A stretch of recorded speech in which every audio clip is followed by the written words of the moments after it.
This is the best Do you hear me? of the Paul Finebaum Show podcast. Coming out of high school, he had great size and athleticism.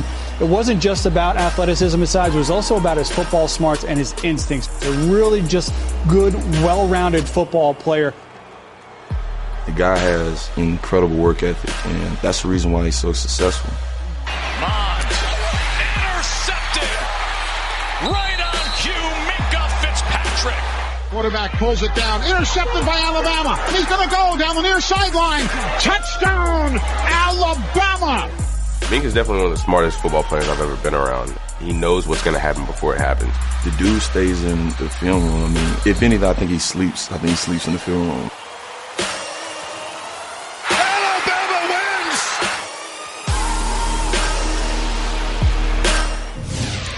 And we welcome you to another day. This is a special Thursday. Hope all is well wherever you are. We have a lot to deal with today. You saw Minkah Fitzpatrick at the top of the show, and there's a reason why we were talking about him and talking about his greatness. Because we're 2 weeks away from the draft, and the Bednarik and Thorpe winner is expected to go very high, one of the best defensive players we have seen in a long time in this part of the country, compared to the likes of Patrick Peterson and Charles Woodson, who only won a Heisman 21 years ago.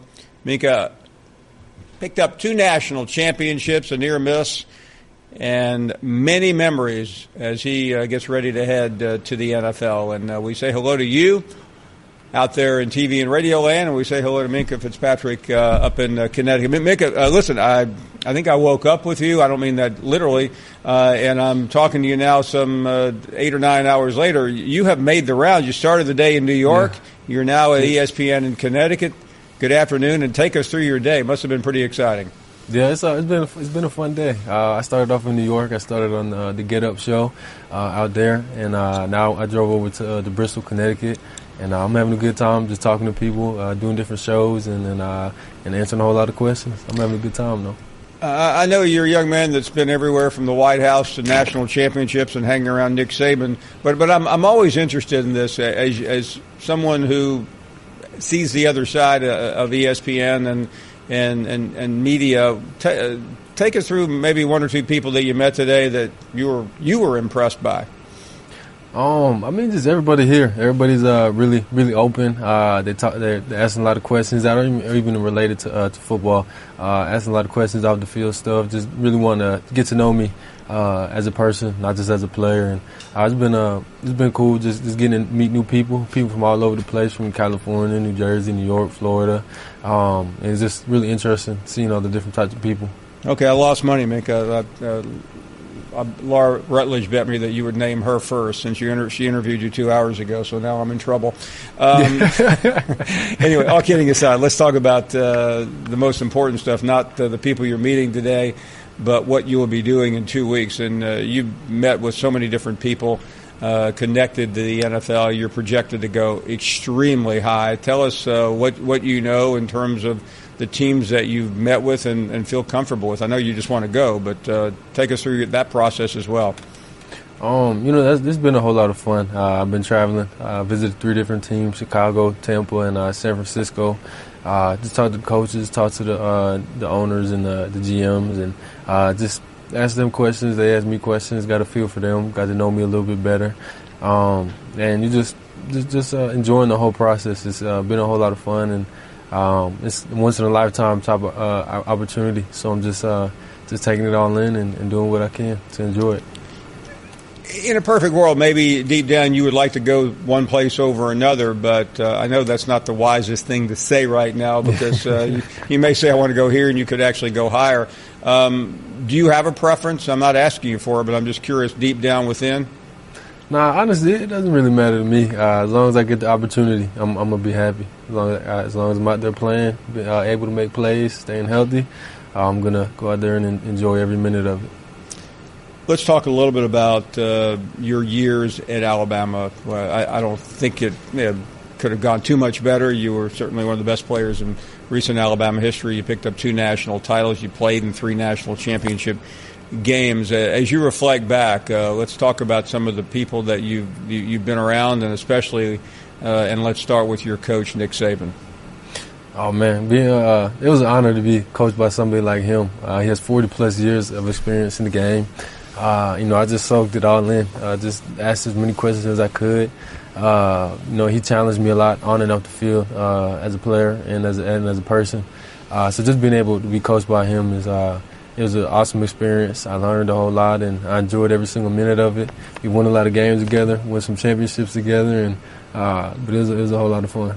Mink, I know you had a couple of different coordinators with Kirby and later with Jeremy, both of whom have gone on to head coaching positions. But we all know, and I've been to those practices, Nick Saban thinks that's his position, the one you played. How often did he come out and try to tell you how good he was at that position?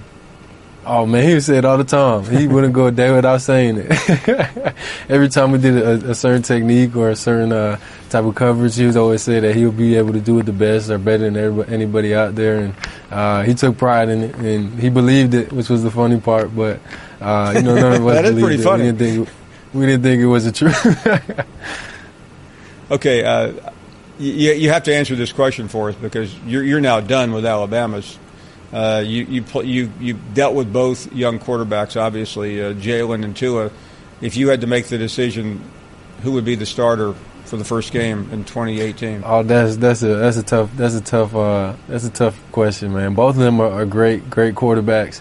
Both of them make plays with the feet and with the arm. They both win games clearly. But that's up to the coaches. That's up to those two players right there just to fight it out. And I have major respect for both of them on and off the field. And we miss playing with them for sure. And that's really a tough question to answer. Well, let's make it easier. Describe both quarterbacks in terms of their attributes. Obviously, you have high regard for both, but break them down from your position on the other side. Mm-hmm. I would say Jalen Hurts. He's a really good at managing the game. He's really good at he doesn't turn the ball over a whole lot. He doesn't make a whole lot of mistakes.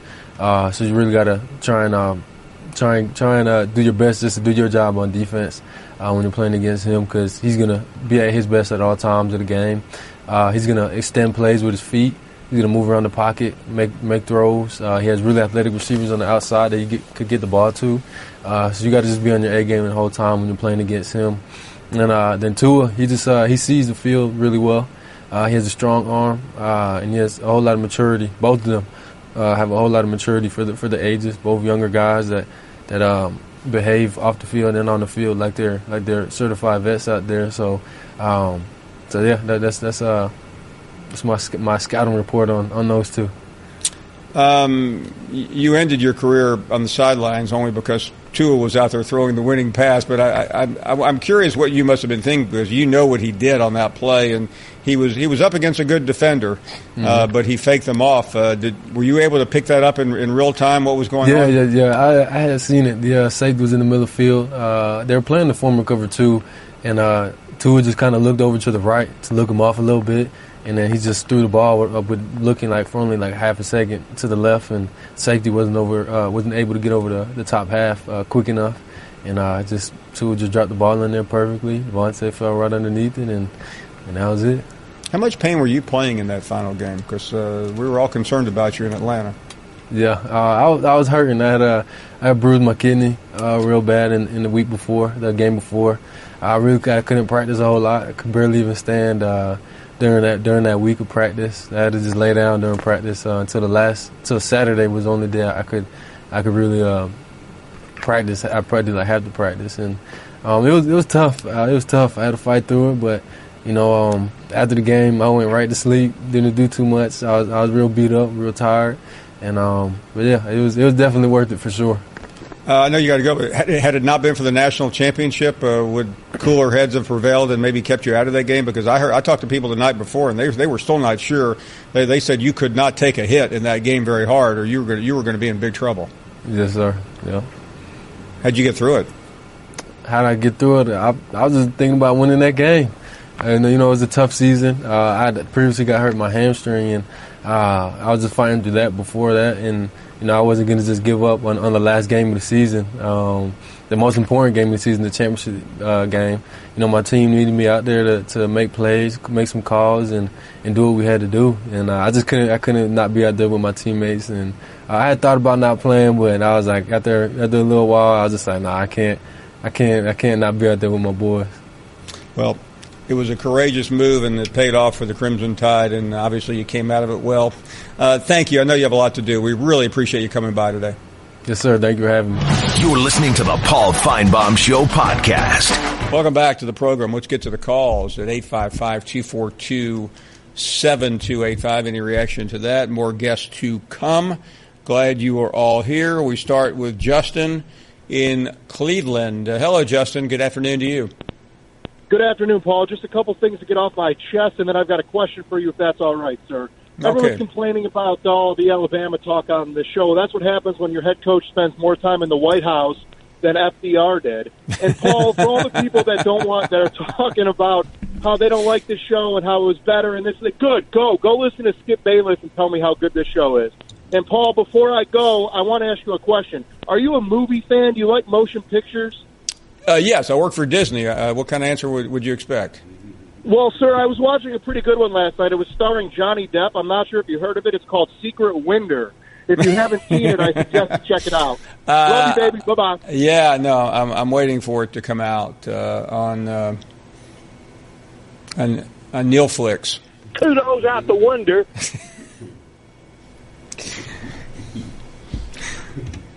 Matt is up next. Hey, Paul, you missed me, and all your Alabama fans have missed me, Paul Hatney. What's up, Matt?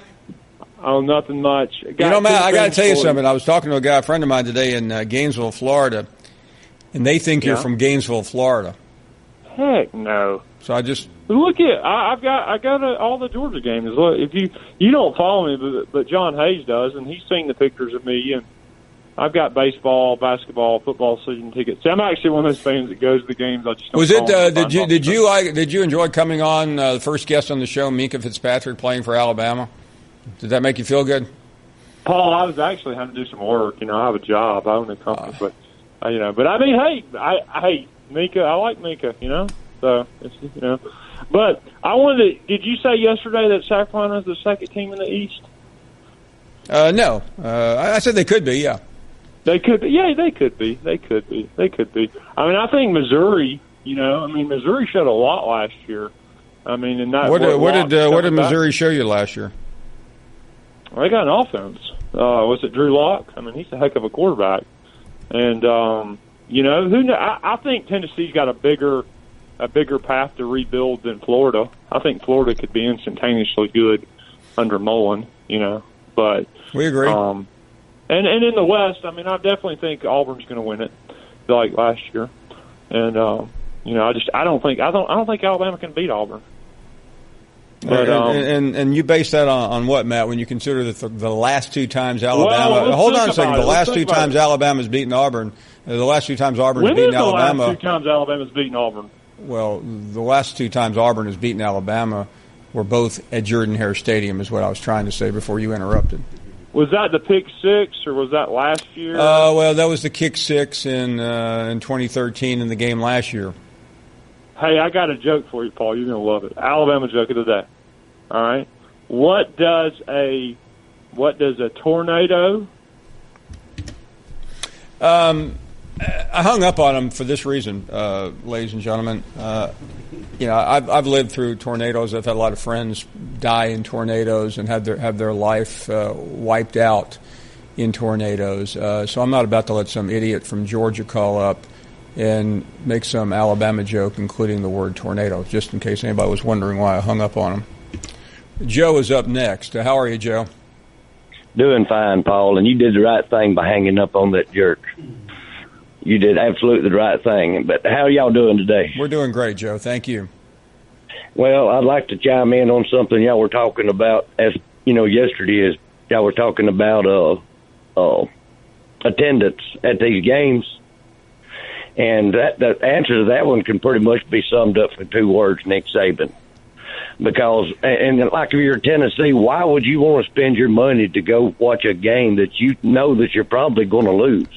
And the only time one's worth watching is if Alabama's in town, and then you're going to sell out and, just hope for a miracle. And that's pretty much, all they do is, as long as Nick Saban and Alabama's relevant year after year after year, you're going to see attendance fall because teams ain't going to be able to win the big one, and they're going to get sick and tired of it. And so we've pretty much got the whole nation crippled by the knees a little bit, Nick Saban has. And I did love what that last caller said about he's probably spent more time in the White House than one of the presidents. I thought that was pretty cool. Well, yeah, the joke, Joe, was he spent more time there than FDR. FDR is the only president to ever be elected 4 terms. That was the secondary part of that joke. Let's check in with Will in Arizona. Will, welcome to our show. Good afternoon. Thank you, Paul. Thank you. Driving through, enjoying the beautiful weather out here in Arizona. Thank you very much. I called to talk to you about Nick. First of all, though, Minkah Fitzpatrick, what a football intelligence. I can't believe you thought you were going to get him to tell you which quarterback he preferred. Well, I really didn't, but he's smarter than that. The reason I actually called, I want to get to the question. I got a little statement after that, but I was sitting there thinking over all the things that Nick Saban does so great. Everybody he recruits, everything he does, the decisions he makes. There's one area that he's always failed in, and it's cost him more than any other area that he does, and that's his kicking game. True. Why is it that he absolutely refuses to go out and recruit a top-notch high school kicker, bring him into the program? Well, first of all, he gave a scholarship to a kicker a couple of years ago, and it didn't pan out. Okay, was that kicker, what was he, a 3-star, 4-star? No, he was considered the best kicker in the country. Okay. All right, well, this kicking by committee, using our punter to kick and all that, it seems not to be working out. I'm kind of hoping this year we come up with a little better plan. But no, you are correct. It has been a major problem for years. It's cost us a lot. The last thing I want to say before I go, since Matt likes to always tell jokes, he's a Georgia fan, correct? Correct. You know how you get a Georgia graduate off your porch? I have no idea. You pay him for the pizza, he'll leave. Have a good day, Paul. Mac is up next. Mac is in Florida. Welcome to our show. Good afternoon. Good afternoon, Paul. I just wanted to say thanks for taking my call. Thank you. You have a great show. Been listening to it for many years. Just want to touch on something about Jim and Matt and Daryl, the Three Stooges. It's great when they call and they act like they're going to quit calling because it makes people realize that, maybe they don't have to listen to their BS all the time. But one thing about it, when Jim calls in one time, that's bad enough. But the fact that he's got a direct line or something and he continuously calls in 1 time, 2 times, 3 times for Radio Gold, there's other people out there that, he's taking their time away. And I know you know that. You're smart enough to know that because you've been so successful. But and for him to compare himself to how great he would be if things hadn't happened, well, that's everybody every day anyway. You know what I mean? And for him to think that he can talk over people and be disrespectful like Matt, Daryl, and he does, that's just not what your majority of your callers is. 99% of them are polite, respectful, and you like to hear them. But the fact that Jim wants to disrespect women and don't have no problem, criticizing a lady that calls in or be disrespectful to the women, I just don't see where there's any place for that. Thanks for taking my call. Thank you very much. I appreciate you having the show so we can listen to it, and I try to listen to it somewhere between 2.5 to 4 hours a day. So thank you again. Mac, that means a lot. We appreciate your call and your loyalty to us. Thank you. Let's move along, and Matt is up next in Texas. How are you, Matt? I'm doing good, Paul. How you doing, my friend? We're doing great. I just wanted to call and talk about A&M spring football game and who I think is going to go to the Final Four. Okay. Why am I not surprised by this call? Well, I just wanted to say before I talk about that, Paul, I love your show, Paul. Ever since it came out, I think 2014, when it first started, I became really a fan of your show. and I hope I'll be able to do what you do someday, Paul. Well, listen, Matt, we always enjoy talking to you, and I wish you well. And if there's anything any of us here, whether it's myself or John or Randy or anyone else that can help you with your pursuit, let us know. Well, I will. I mean, I consider you like a hero, Paul. Thank you very much. Oh, you're welcome. Well, I heard some news out of College Station about the quarterback situation. Jimbo said he's not going to name a quarterback until August, and he wants to see the quarterbacks, who's going to step up as a leader, who's going to step up reading the offenses, and who's going to step up being able to, throw the ball better, become a better passer. And I kind of agree with Jimbo Fisher right there. I think that's his way of saying, get off my back and just let me see what these quarterbacks can do. And I kind of agree with him right there, Paul. Well, I do too, Matt, because, first of all, he does not have a clear-cut situation. The spring game is coming up, and it also keeps everyone engaged. If you name your starter at the end of spring, you risk not having the competition that you need. If you don't name the starter, then everyone works even that much harder in the off season. I agree with you. And as for the final 4 teams I think can go to the college football playoffs, you might be a little surprised. The first one I think is going to be Ohio State, Clemson, Georgia, and the last one, Auburn. Okay, wow. And the first question I have to ask you is, do you disagree with me on those ones, or you agree?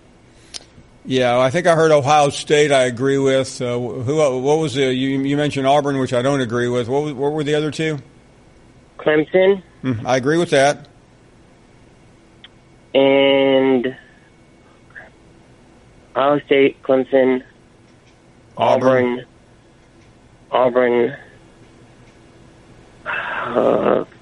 Georgia.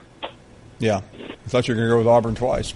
No. I'm only going to go Auburn twice. I'll go with 2 of those, Matt. Hey, listen, we're up against the break. Thank you for the call. Thanks for the kind words. We're going to take a break. More guests to come. We started with Minkah Fitzpatrick. For those just getting home from work or into your car or on your app or wherever you are. We'll be right back. You're listening to the Paul Finebaum Show podcast. You're not worth a flail. I just saved hundreds of dollars by switching to Geico. I feel like a whole new person. Disclaimer, you will not become a whole new person. This is impossible. You might be able to join a gym or diet program, buy a new wardrobe, get hair implants, but your DNA and physical form will remain the same. Geico waives any and all liability if you attempt to become a new person, except a cyborg. If you choose to become a half-human, half-cybernetic organism with lasers for eyes, the Geico legal team would be cool with that, because, quote, laser eyes are pretty sweet. Pew, pew, pew, end quote. Geico. 15 minutes could save you 15% or more. Hey, everyone, back on the show right now. Let's continue with more calls. 855-242-7285. That is our number. And Bruce is in Kentucky. What do you say, Bruce? Did not hear Bruce. Well, we'll try Jake in Memphis. Jake, welcome to the program. How's it going, Mr. Finebaum? It is excellent. How about you? Good. I just have a question for you about South Carolina football. 2 questions, actually. One, how do you think Will Muschamp has done in his time in Columbia? And then 2, what do you think for the upcoming season for the Gamecocks? Yeah, I think he's done great. I really do. I think had a pretty good transition in the first year. I thought last year was fabulous, even with losing Deebo Samuel early on, and beating Michigan at the end of the season was just fantastic. I thought the Clemson game was a little disappointing at home, but you're up against the best team in the country at the time. But I like what he's done with Jake Bentley at quarterback. I think that's always a good start. And next year, I think I would probably predict about a 9-3 season. Awesome. Any chance you think we could beat Georgia in week 2? Yeah. The fact that we're already talking about that game, I think, eliminates the possibility of Georgia being caught off guard or caught by surprise. But I still think that's a game that South Carolina could possibly win. I wouldn't. They won't be a favorite, but I would give them a puncher's chance. Hey, thank you very, very much for the call. I think we have Bruce back in Kentucky. Bruce, you're on the air, and go right ahead. Yes, sir.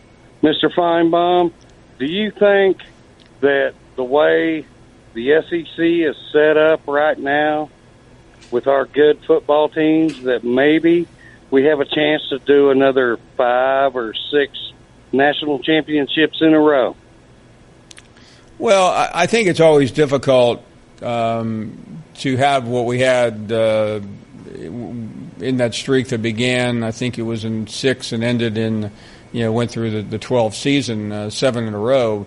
There's really great football being played elsewhere, but I think the SEC will continue to win a majority of the national championships.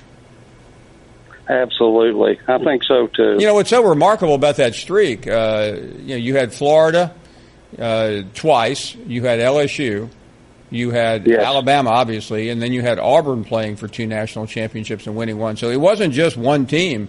It was a number of them. And that's really what needs to happen, though, because Georgia getting in the championship game last year was a positive. Auburn was one win away from getting in there as well. So, I think right now you have 2 legitimate contenders in Auburn, in Alabama and Georgia. Auburn is next. Will Florida come back? Will someone else emerge as a legitimate candidate? Well, it's only a matter of time for Florida, I would think. I would think so, yeah. With their recruiting. And so, yes, I appreciate you answering my call. Thank you very much. Really nice of you to call. How about Brandon next up? Brandon, welcome to the program. Good afternoon. Thanks, Paul. How are you doing today? We are doing well. Thanks a lot. I was going to see if you would enlighten me a little bit or actually even let me vent some on this Jalen Hurts Tua situation. Yeah, what do you think? What's your thought? Well, here's the thing. I can't ever overlook leadership or experience. I can, however, understand the fact that you've had a complete falling out in a championship game. You were down by 13, and let's just face it, football wasn't football to you, and the game wasn't going anywhere. But on the other side of the spectrum, you've got a guy who is possibly one of the best 2-year guys in America. I mean, he's 26-2. I think he's accumulated 61 touchdowns or so. I can't even imagine how many teams that are, say, in a fighting chance to be in a national championship race in Division I that would want him. And I'm just curious on your perspective. I have a good feeling, as humble as Jalen is, he's not going to go anywhere this year. And Alabama really needs him to stay because they need 2 quarterbacks because they didn't really pursue any. But based off this, could you see anywhere where they would try to come up with a system to utilize both of their talents, or do you think at the end of the year one of them's gone? No, first of all, I agree with you completely. I think Jalen will stay. Let's go back to the championship game. Okay. Saban made the only decision he could make. I don't think it was a difficult decision at all. At halftime, that locker room wanted a change. You could sense it. You could feel it based on everything we've heard since then. So he made the right call. And now the right call is to let it play out. Jalen, to me, is a team leader, but he's not. But he's certainly deficient where Tua is strong. So you have to try to work both of them. The one you don't want to lose right now is Tua. He is your future. So Nick Saban has to figure out a way to nurse this along, and I'm willing to bet he will. The Tua injury on the first day of practice may have actually helped, because it took some of the heat off of the quarterback race. Yeah, we still ask every player about it. We ask Minkah. We'll ask everyone. But it will not be determined by the end of spring. And what you want is a healthy competition. And then if Jalen Hurts does not win the job, then you have to find a way to include him in the offense, which I don't think would be that difficult. I don't either. I think he's got too much talent. Last question, and then I'm going to let you go. Thanks for talking to me. If you had to go fast forward to September and you were going with your gut opinion, kickoff, Louisville, who did you start, Tua or Jalen? I think Jalen Hurts will be the starter. Thank you, Paul. Thank you.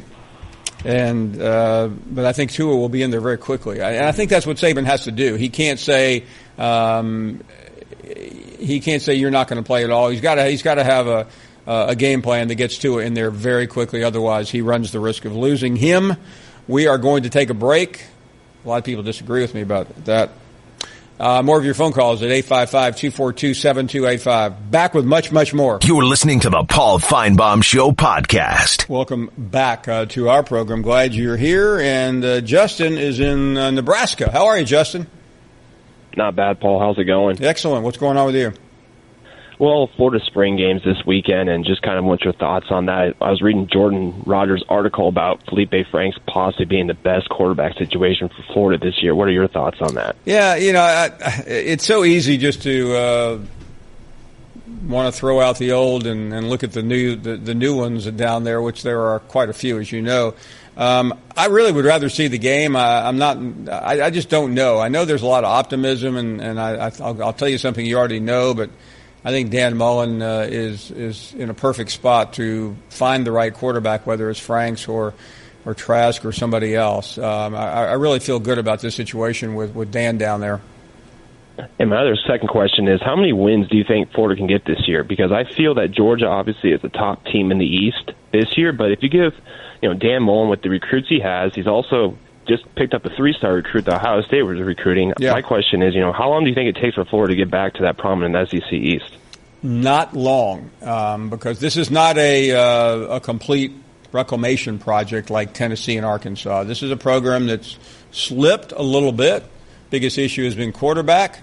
And last year, it's really hard to get a good gauge of what happened last year because they lost 9 players and 10, I think, and they were never the same. And then you had the flame out from Jim McElwain. So I don't think it's going to take Florida very long at all. Well, thanks, Paul. I really hope they do come back because I'm a huge Gator fan and love sport in the SEC and love your show. Have a great day. Thank you. Really good to hear from you. Charles is up next. Charles, good afternoon. How are you? Hey, Paul, thanks for taking my call, brother. First-time caller. Thank you. Look, I got to tell you something, Paul. But my wife is not a sports fan, but she comes in from school now. We're retired here in Georgia, but she started watching your show. She will not miss it. She will call me and tell me to record it. Oh, my goodness. How cool. So she doesn't miss it. Okay, tell me this. When you're because I have a lot of friends of mine who tell me they'll DVR the show. When you're going through the show, whether it's at night or the next day or whenever, is there a particular caller that you go to 4, or if you can go to 10 on your fast forward, you go through as fast as possible? Well, from today forward, I will skip through Joe from Red Bay, Alabama. Boy, he hit a nerve with me today, brother. Look, I got news for that man. Everybody in the SEC are not fair weather fans. I've been a season ticket holder at Arkansas since 1977. I don't care who they're playing. I go to the games. I've been to over 250 games. I've probably seen Alabama play in person more times than he has.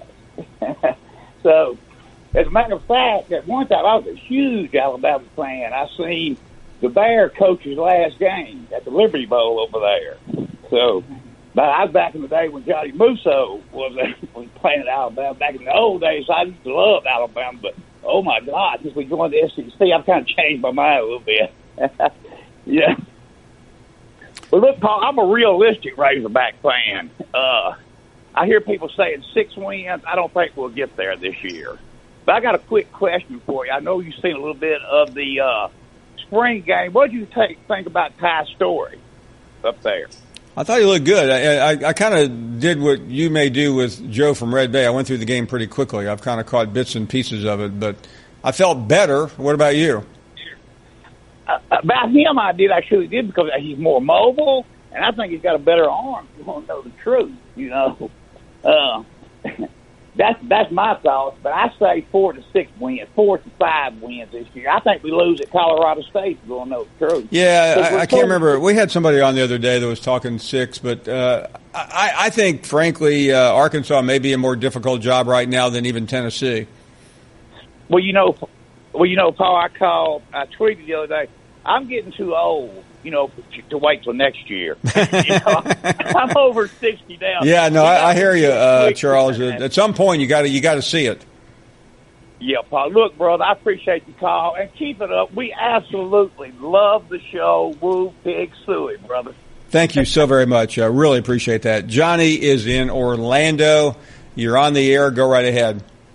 Hi, Paul. This is Johnny again. I called you yesterday. Oh, wonderful. Thank you. How you doing? We are doing fantastic. Thank you for the call. Well, you looking good, standing tall, looking good. That's where you got to be. Paul, yesterday I called, and I was very nice. I'm a nice guy. I don't speak dirty and cuss people and fuss and stuff like that.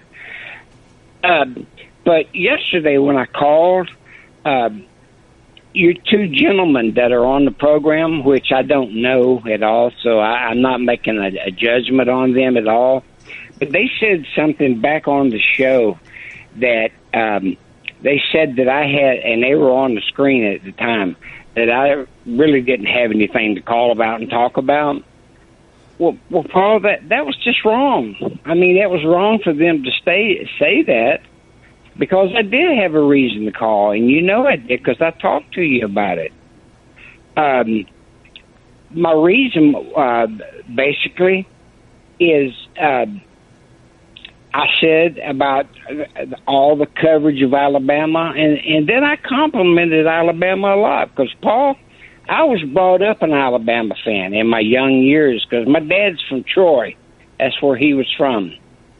And so I was brought up an Alabama fan. And but as I got older in my teenage Johnny, years... I hate to run, but we have to get to a break. We'll be right back. The brand new ESPN app. Now with ESPN Plus. Get more ESPN and download now. Bring your own guts. This is the best Do you hear me? of the Paul Finebaum Show podcast. Welcome back. So glad you are here. Second hour. We had a great first hour. Minkah Fitzpatrick joins us live, and we had a great talk with him. Told us he almost did not play in the national championship game. He didn't practice till the Saturday before. He said he was so banged up with a bruised kidney that he could hardly stand up. Thought about not playing, but he did. Let's get to calls and also a look ahead to what we have remaining here in the show. Matt Baker from the Tampa Bay Times wrote a really fascinating story recently about Jim McElwain, why he ended up taking a bath on his house down in Florida. He also talked about another former SEC coach who's coming down to Tampa in the coming days, a place where he may not have great memories. And Bill Bender, always on a bender when he joins us. Let's get back to the calls at 855-242-7285. And Bobby, up next in Birmingham. How you doing, Dave, buddy? Hey, Bobby. What? You wasn't home but a New York second yesterday. I got up, got me a Pepsi and come back. You was gone. I called DirecTV. Told them next time you do something like that, you better put Paul on the alternate channel. Yeah, there is an alternate channel, but I have no control over what anyone here does other than myself. I said, I called them and told them. I said, much money that I pay y'all next time you do something like that, put Paul on the alternate channel. Well, I hope it was a good game, whoever was playing. I don't know. I didn't watch it. I got mad. I turned it off. But I got a chance to hear you interview Coach Chiswick yesterday. He was down at Mississippi State. Yeah, Stark Vegas. Singing the Bulldogs song. Yeah, Hell State. I believe you fell in love with that new coach. Oh, he's great. Joe Moore. Yeah. Well, you're going to get enough of falling in love with them Big Ten coaches coming south trying to invade the SEC. I know one you fell in love with, boy. He had you calling hogs and everything. Oh, yeah. I fell hard for him. Yeah, you fell in love with his wife and her two little puppies, boy. I saw you on TV with a razor back hat on and pig sewing, boy. You sure miss them coaches, don't you, boy? Yeah, I fell in love with Brett, Butch, Butch. Who else? Yeah. I fell hard, too. McElwain, I thought McElwain was going to be the next Knute Rockne. and all of them end up being losers, Paul. Yeah. Yeah. Freeze. Oh, I really love that Hugh Freeze. Oh, my God. You know the problem with Hugh Freeze, though? What, Paul? I was monogamous in my love for him. Yeah. Well, I'll tell you what Hugh Freeze's problem was, man. I love women too, but damn, you can go too far. You know what I mean? You go too far. But look at here, but I ain't gonna hold you. I'm gonna say don't this hold me bit. up. Don't dare hold me up. Hey, and then I'm gonna let you go. Everybody try to find out who's gonna be all them quarterbacks in Alabama. We call them game managers. I'm gonna tell you who's gonna be the game manager this year. If you don't hold that football, I don't care if your name's Paul Finebaum, you won't start.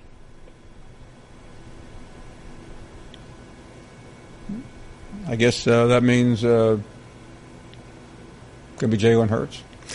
Let's go back to the calls and talk to Ken in Muscle Shoals, Alabama. Hello, Ken. How are you today, Paul? Quite well. Glad to hear from you. I called in to comment on the Tua Hurts situation, but while I was sitting here, Johnny called in from Orlando, and I noticed he called in yesterday also.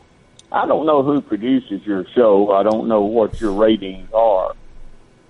But as an old retired lawyer, I would love to have a show that comes on 4 hours a day, and one or two people are on the TV the whole 4 hours.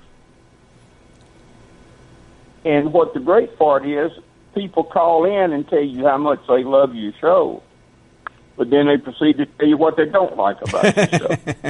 Now, where could you find that in television anywhere? No, this is unique. This is a one-of-a-kind product here. Well, but I'm saying, and I'm the same way. I religiously, at 2 o'clock, which I'm on Central Time, I wait for you to come on, and I sit here and I listen to some of your callers are not the best in the world, but I love them. I love Billy. I love Ed from Massachusetts.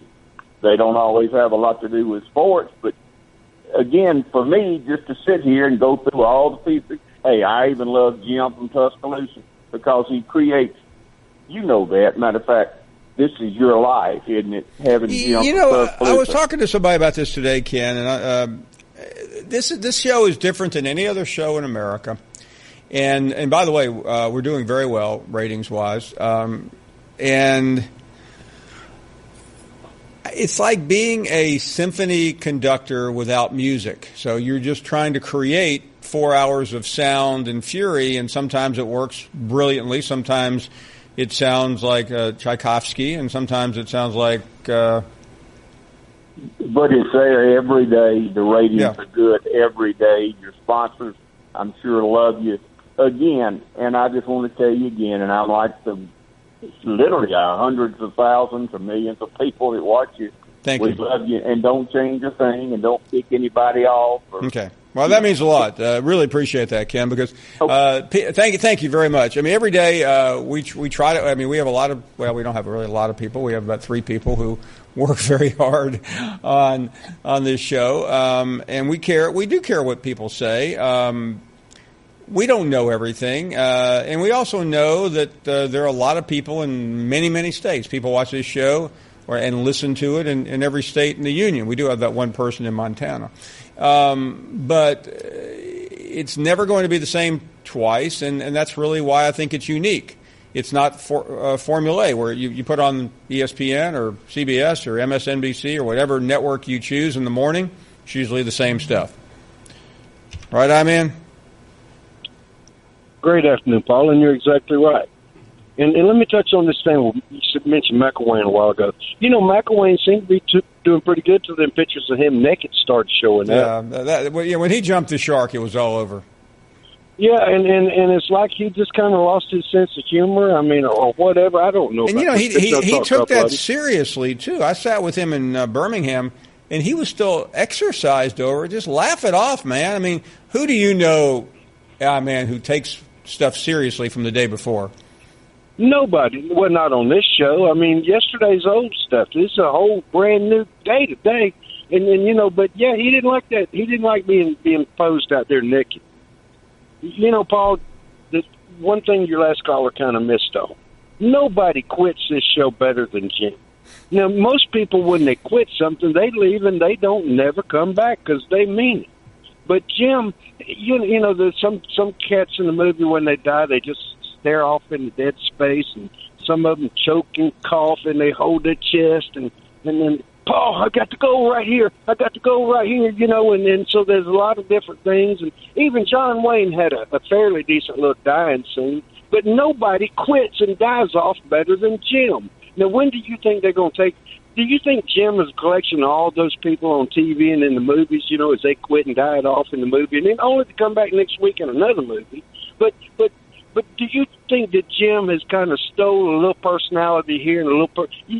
When Jim's talking to you, do you see him holding his chest, stumbling across the room like Fred Sanford? Elizabeth, I'm coming, Elizabeth. Because he quit so masterfully to be such a childlike person. Paul, as always, with the Auburn Tigers, more damn evil, we're only getting faster.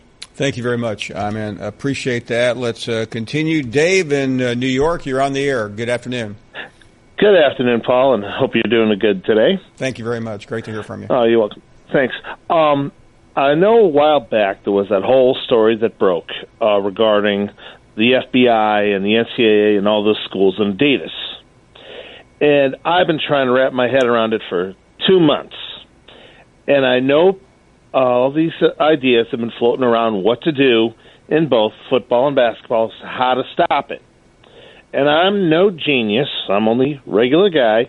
But I have some things that have already been examined, like starting a minor league for basketball players that don't go to college or can't, they don't want to go. But I'm saying, if you want to go, not just for football too, my suggestion is, besides if you want to go ahead.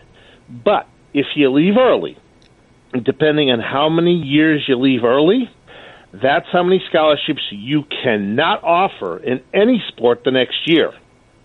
And then also, at the same time, unlike this is what I call the cam rule, you can only transfer once.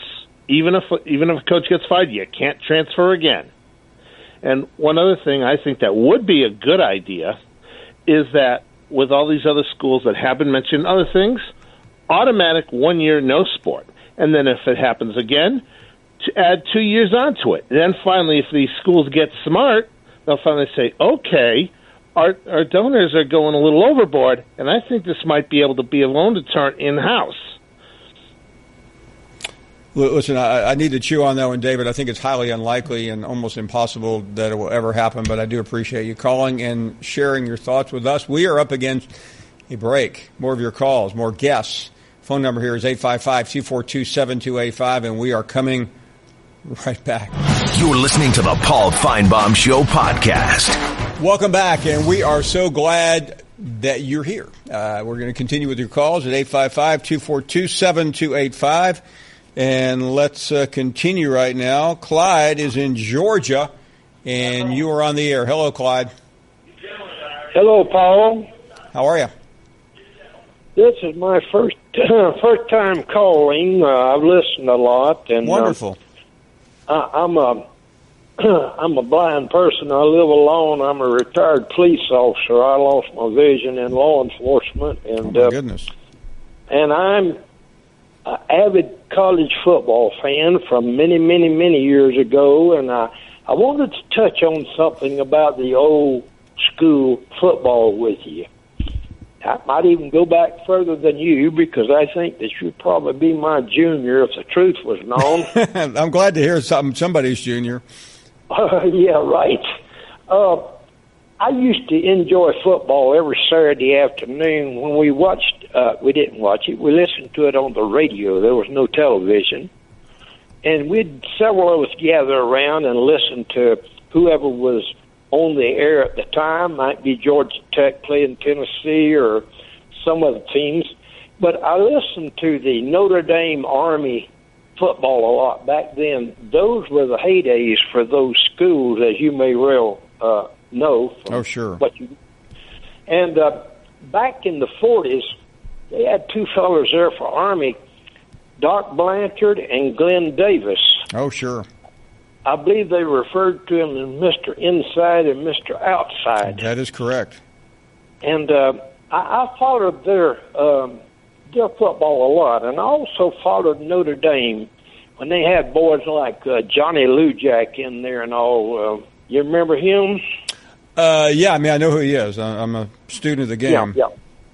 But anyhow, I just want to touch, for the sake of whoever's listening, older football fans, that back when you could visualize a field. You'd never been there, but you could visualize a field whenever you got into this game. The commentators were so great. I mean, Clyde, I remember they always would say, Notre Dame has the ball moving right east to west or right to left. Yeah, I mean, you're right. The great broadcasters in radio did paint a vivid picture. And I don't know that I would have come as far as I did with college football if I hadn't have been inspired by just sitting and seeing what your mind could do for you, not your eyes, but your ears and your mind.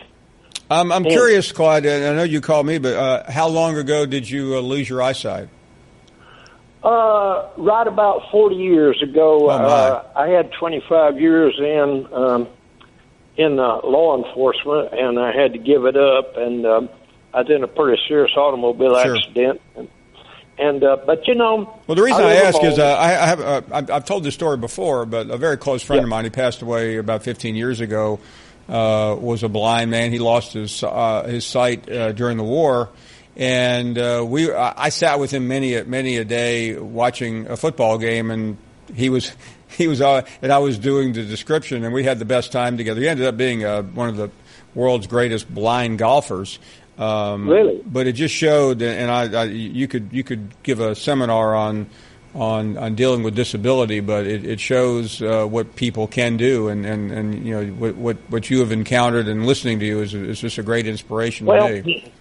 I've had a guide dog for a while, and I've gone around to a lot of the schools, elementary schools and high schools I've been invited to by the principals and so forth, and talked to the students about what it is, number one, to be in law enforcement and then lose your vision and have to give it up, and then what it was to be a blind person out in the world, and it's totally a readjustment, let me tell you. I can imagine. It's just that is just such a great story. Do you still have your guide dog? No, I don't have him. I've been through 3 of them. Okay. In my lifetime, and every one of them breaks your heart when you lose it. Oh my goodness! I mean, I've always just been, and I'm a lover of dogs, but just the intelligence level that these dogs must have to have in the training to do it correctly. Yeah, I went to a guide dog school in Florida, one of the biggest in the nation, and I got 2 dogs from there. One died, and I got another one. After that, I was qualified to train dogs, and my 3rd guide dog I got from a pound. He was a throwaway dog, and I got him and took him to the vet and got him fixed up like he should be and cleaned up, and all the fleas gone. Oh, that's amazing. That dog trained just as good as anybody from the school. That is fascinating. And I had that dog for 11 years. Wow. I mean, that is such a great story. Anyhow, I didn't call to talk about that necessarily. Listen, I'm the one that asked you, so blame me. I want to talk a little bit about the old college football, and that's what brought me to today. I have a big screen TV, which I watch you on, and I watch college football every Saturday when it comes on, and they have a good selection of games across the nation, so you don't have to watch the same team. Used to on the radio, you'd get whoever they brought, and that was about it, and that was on Saturday afternoon. They didn't have many night games they ever broadcast that I know of. Well, Clyde, I wish you well. I hope you'll call back. It was a pleasure getting to know you. Well, it's nice talking to you, and I don't have any problem if any of your listeners want to talk to me and your people care to give them the number. It'll be fine with me, sir. I will do that, and you be well, and call again very soon, I hope. Thank you, Paul. Thank you, Clyde. That's amazing. Bye-bye. I mean, I don't mean to start interviewing our callers, but just think of the idea of what losing your eyesight, and then the idea that a dog, your entire life, is dependent on that dog knowing what he's doing. I mean, I have a hard enough time getting my dog off the couch, let alone have him walk me through the streets of Manhattan. Let's go to Bill in Starkville. How are you, Bill? Oh, so I get to follow that. Thanks, Paul. I knew you could handle it, Bill. Well, of course I can. I mean, and for all the things that I would ordinarily be expected to talk about, what has occurred to me is, in this downtime of the season, with all the new coaches, just because I think Bobby had brought it up, it was really funny because I was already thinking about it. Y'all need SEC, ESPN, whatever, needs to do a new series on the coaches' wives in the SEC. Like we did at the very beginning. We did it at the beginning when the network launched. Yeah, that's when you fell in love with Bielema's wife and everybody else's wives and whatever, I mean, and so now there's lots of new sheriffs in town. Yeah, I've gotten to know a lot of the wives, and I've also, as you know, Bill, because you've been, I've gotten to be yelled at by a lot of the wives. So, well, of course, that's all together, but they just seem to be appreciated and focused too. I mean, I was just going like, we need to do that again, especially with all the new coaches. And by the way, in the last segment, we had Mason and Summerlin, and neither one of them their wives, if they are married, appeared in that series. Oh, I didn't realize that. I found a little disconcerting or whatever. It doesn't matter. But anyway, outside of that, it's all good. It's springtime. Now I'm in trouble, so now you're in trouble when you bring yourself back over here. But my main thing was just, again, to say, now that we've turned the page, we got a lot of new faces. The women, like always, bring everything into focus. Even Megan with Mullen in Gainesville is not going to be the same that she was here in Starkville in terms of being the coach's wife. So that's the good news. That was my point. Hope everything else is well with you. It's great, Bill. Thanks for asking. As always. It's springtime. How can you beat it? Oh, I mean, I've come home and everything is budding out, and I'm like should be here. And I'm sorry, I'm really sad for Vic Schaefer and his girls that they didn't finish the act. But what a great bunch of people! Yeah, it was amazing. Had a chance to talk to Vic the day after, and hope he's doing well. He's been a great friend of ours. Thanks, Bill, for the call. We are up against a break. Matt Baker will join us next from Tampa. A couple of stories that he will share with us, and then we will get right back to your calls. You're listening to the Paul Finebaum Show podcast. You're not worth a flip. Ryan, I don't know how else to say this, so I'll just say it. What is it, Linda? I think we should see other people. Are you breaking up with me on a roller coaster? Well, we do have a lot of fun.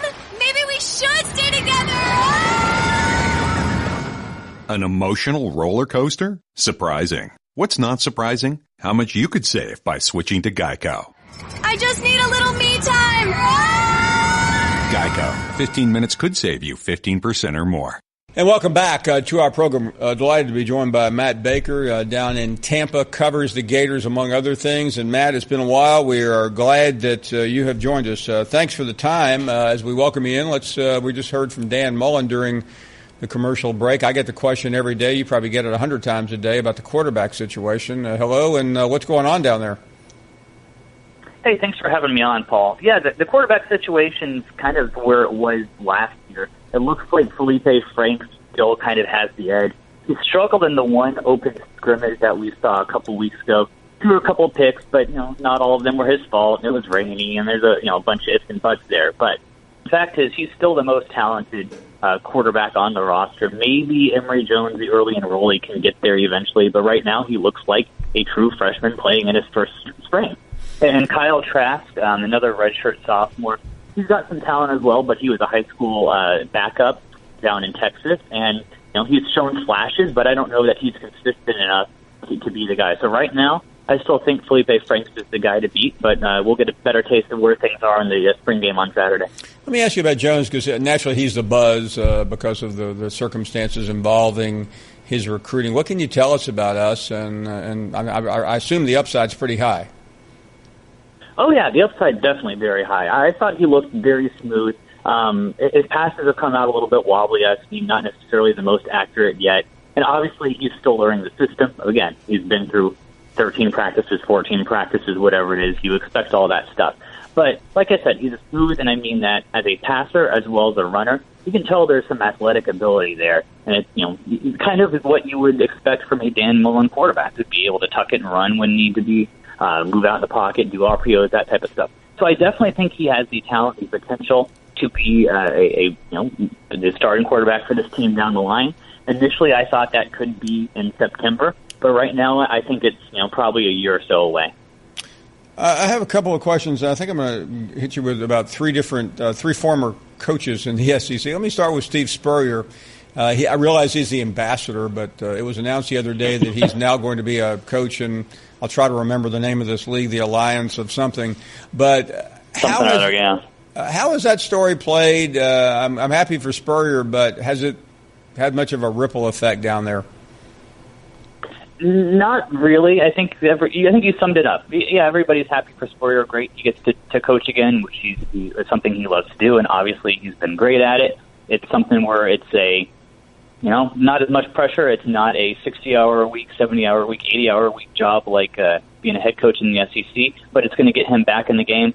But, I mean, no, I can't say I've had a bunch of emails and tweets or anything like that asking me about Steve Spurrier and this team in Orlando from the Association Alliance of something or other. Yeah. You know the name of the league about as well as I do. This story did get a lot of attention that you did and you broke, and people tend and want to take shots at Jim McElwain. Certainly he brought a lot of this on, but you told a fascinating story the other day in your newspaper that a lot of us felt badly about for having maybe misread or misjudged the initial story. Let me have you explain it. We're talking about Jim McElwain selling his house for a lower rate than we originally thought, but we didn't realize what was really going on. Well, you mentioned a lot of people feeling bad about it. I'm including myself in that because I thought it was, there were easy jokes to make, but I felt like an idiot afterward. So he sold his Gainesville home. He bought it for $1.8 million and sold it for $1.4. So the jokes were really easy. Ha ha ha! Jim McElwain took another loss on his way out of town. Ha ha ha! But then I found out the story why, and that's because there is a family in Gainesville that has two children with disabilities. One of them is in a wheelchair, needs a wheelchair to get around just about all the time. Doesn't really have movement on one side of his body. But the home that McElwain had in Gainesville was absolutely perfect for that family. Just the ramps and the wide doorways and the open hallways and everything else was set up perfectly for someone with disability.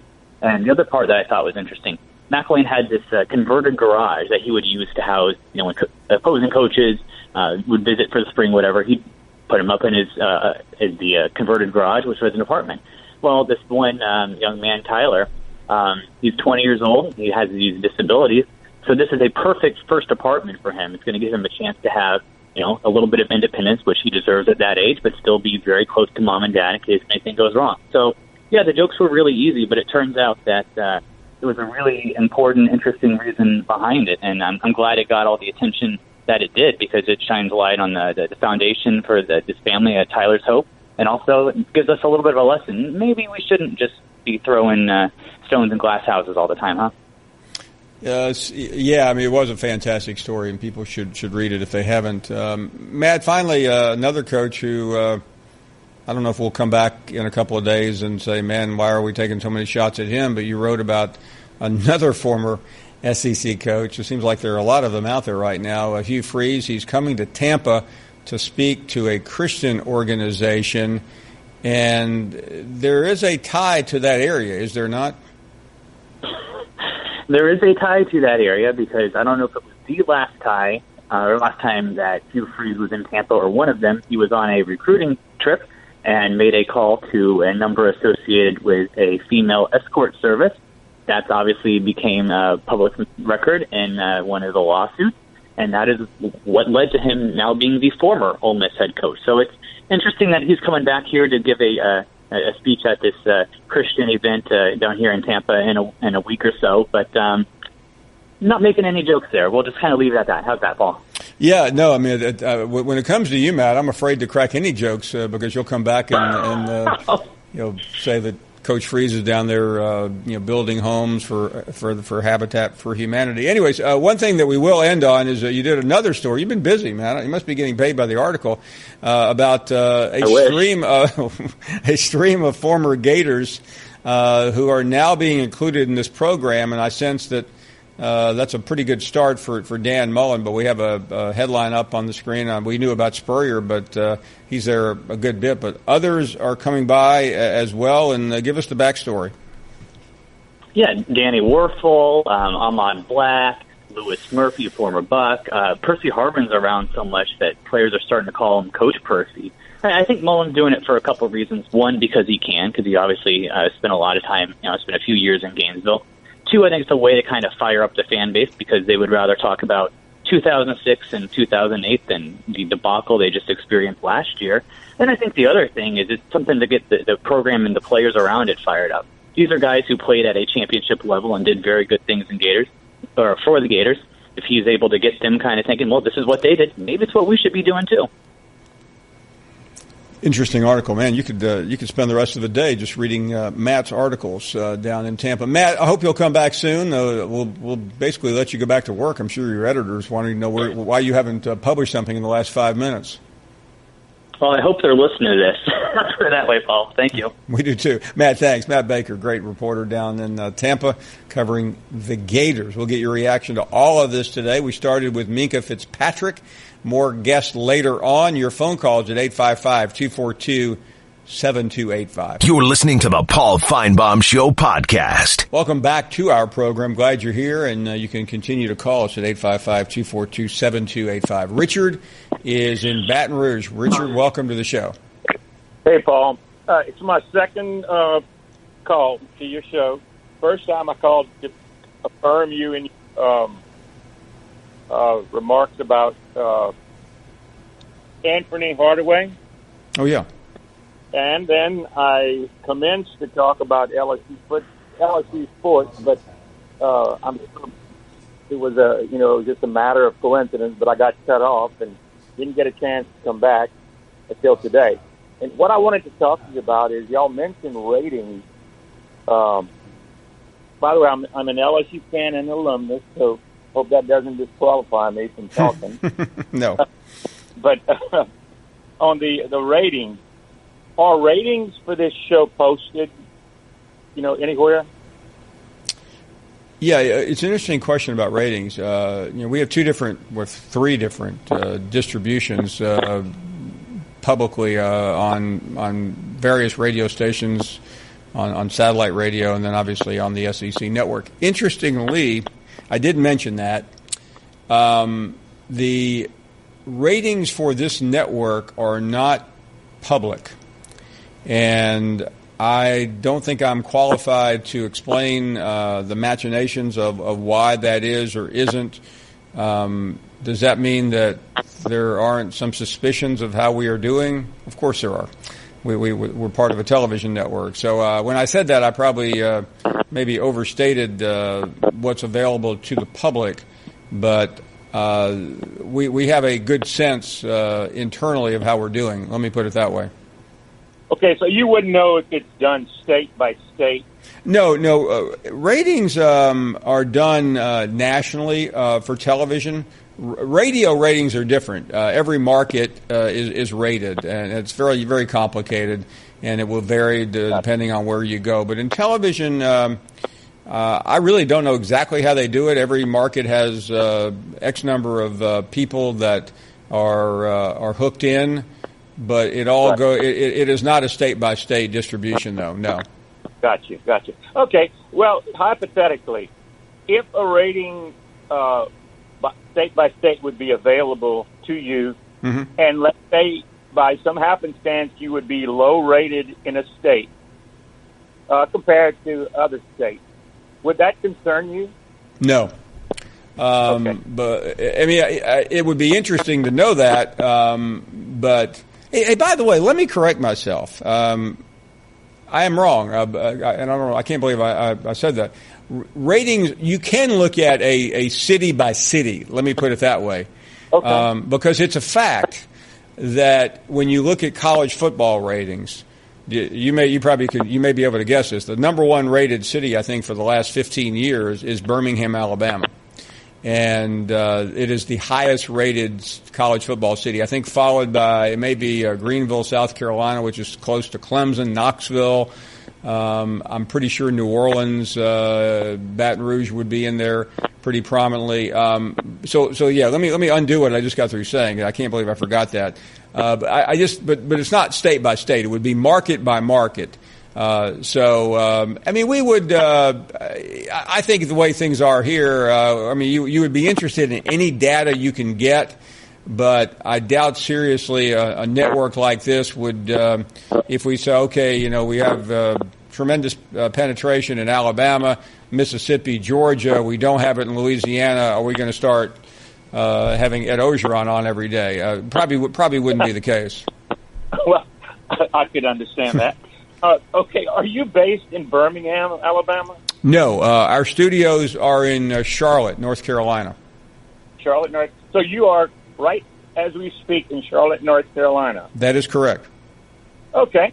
Well, I want you to know I listen regularly because I do want LSU news to a fair degree. Sure. That's. But you know something, Richard? I've been in local radio and newspapers for a long time. I mean, I try to shoot straight here. There is no way we can serve your market the same way as your local market can. It's impossible. I believe you're fair. I guess the deeper question I would have is the SEC network? The SEC network is a well-recognized force, and I'm very happy for that. I think there are many benefits, and hallelujah. But as far as the SEC is concerned, do they have any interaction, input, communication, influence on your show whatsoever? It is a partnership, yes. The SEC and the company that I work for, which is obviously ESPN, are in a joint partnership on this network. So the answer would be yes. Okay. Well, I didn't intend to put you through a. No, that's okay. By the way, I feel like Mark Zuckerberg. I'm sitting on a cushion and I'm sweating. Okay.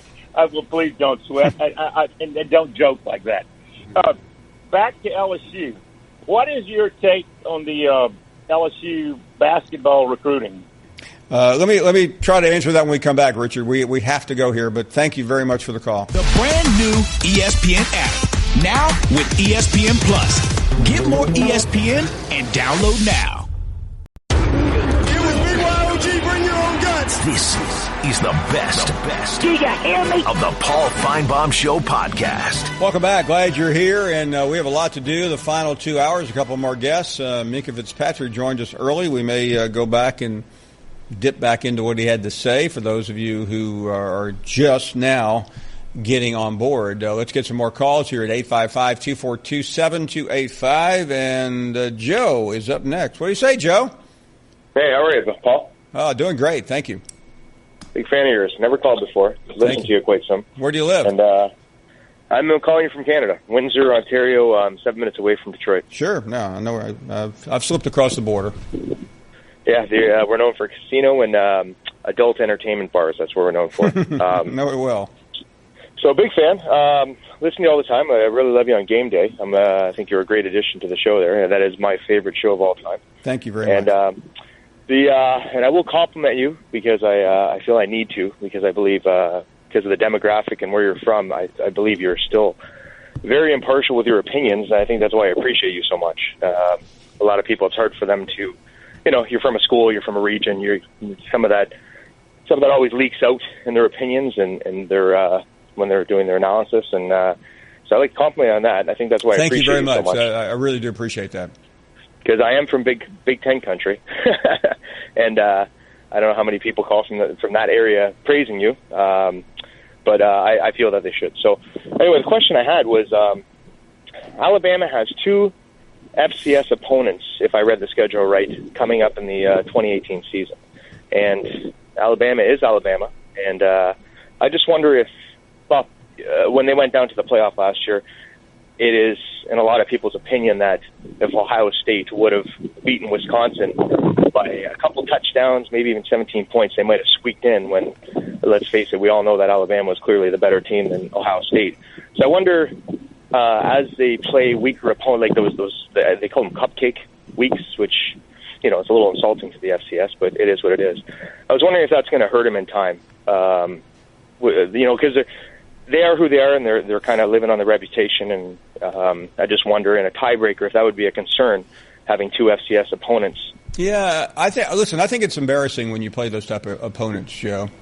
And you're right about last year. Alabama didn't get credit for beating FSU because they were the number 3 team in the country on the day they beat them. They ended up being a lousy team.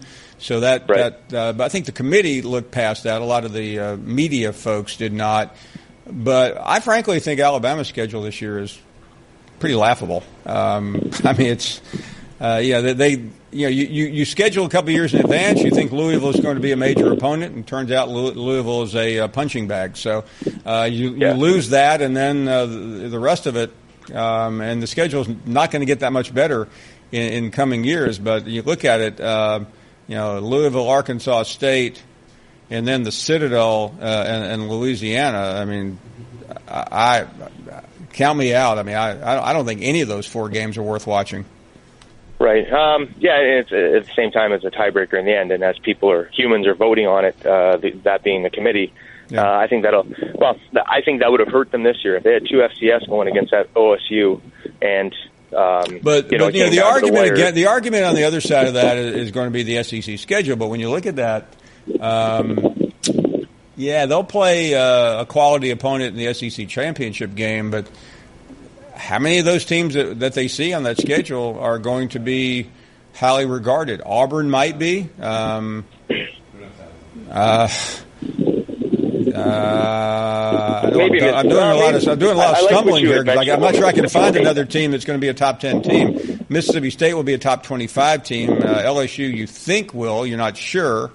But beyond that, that schedule, you're right. If Auburn loses to Washington and then to Georgia and maybe somewhere they're not supposed to, and no one else really rises up, that is a problematic schedule. I agree with you.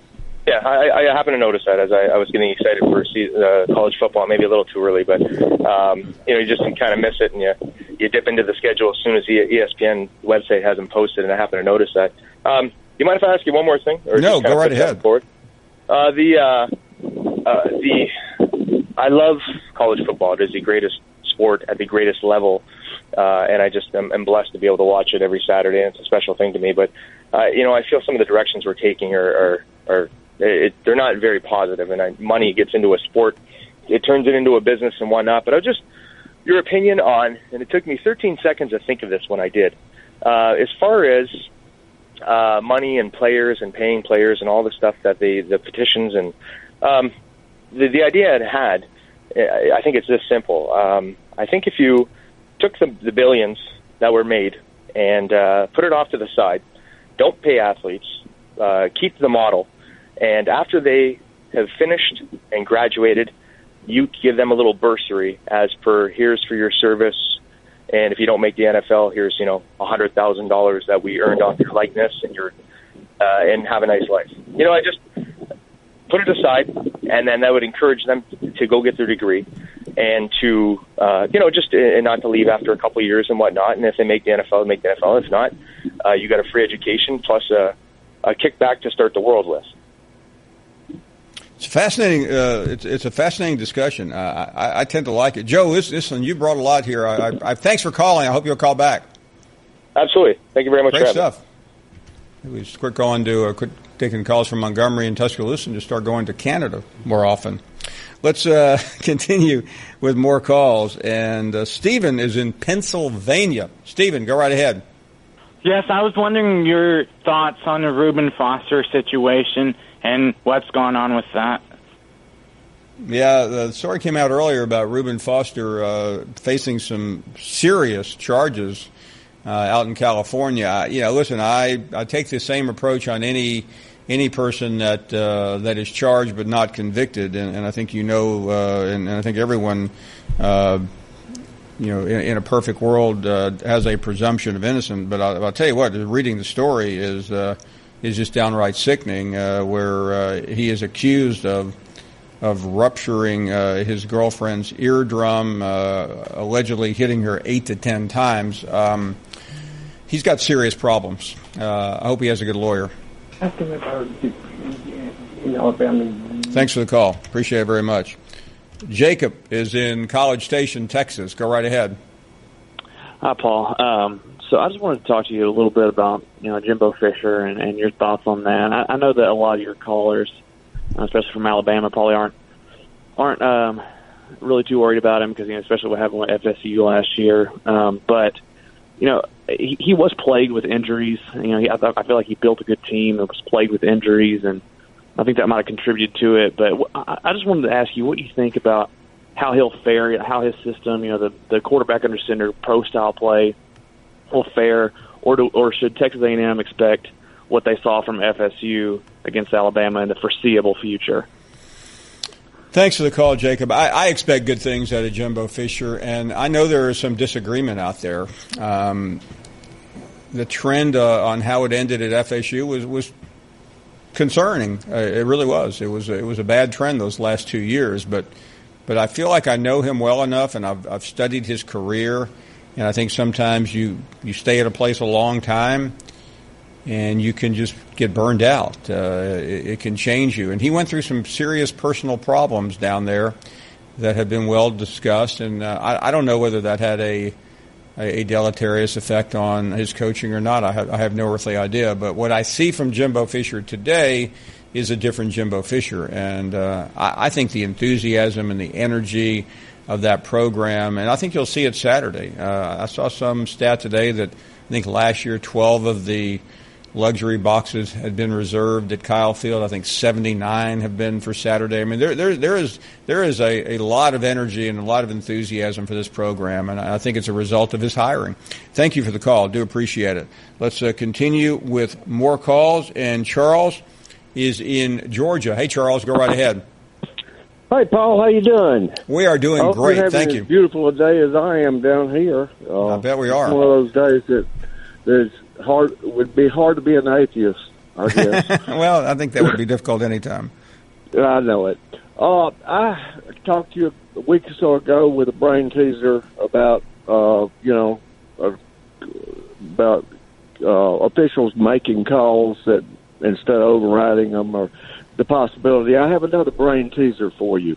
Okay. Will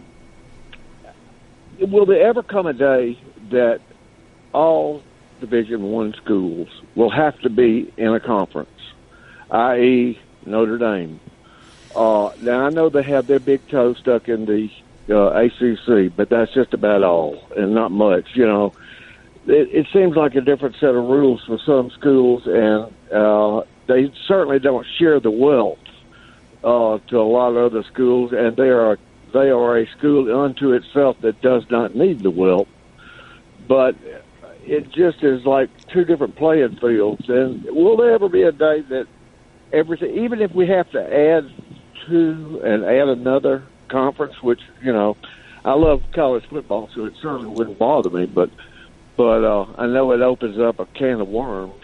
What are your? Yeah, but listen, I don't think that will be the case. I think it would be easier to legislate if everyone was. And by the way, Notre Dame's is the most confusing. For those who don't understand the situation with Notre Dame, they are independent in football. But I think every other sport they participate in the ACC, which they do for like track and field and for and of course in basketball. And there is a stipulation. I think they play 3 or 5 ACC games. But as we know, Notre Dame has done this to themselves. Though they're so greedy up there for a university that likes to pride itself on everything good in the world. Or helping everyone that needs help, that they missed the boat on the Big Ten. They should have been in the Big Ten 20 years ago. That is the natural geographical part of the country. They don't fit the ACC, but then the ACC doesn't fit. Half the schools don't fit anymore since they've gone up the East Coast. But by getting in a league, they would probably end up making more money. They think that people do not watch Notre Dame football on NBC to the degree that they used to. Now, this year was an outlier. They had a couple of pretty big games. But Notre Dame football today, compared to 20, 30, 40, 50 years ago, is a shell of itself. And that's just the truth. They're just another big school that used to be somebody important. We'll take a break. More phone calls at 855-242-7285, and we are back after this. You're listening to the Paul Finebaum Show podcast. Glad you're back with us. Minkah Fitzpatrick had a lot to say, and we'll listen back in a few minutes. He had some very revealing comments at the end of the interview about he almost did not play in the national championship game. Can you imagine how that game would have turned out without him? Let's talk to Joe in Augusta, Georgia. Joe, thank you, and good afternoon. Hey, Mr. Paul Finebaum. I've been watching your show a long time.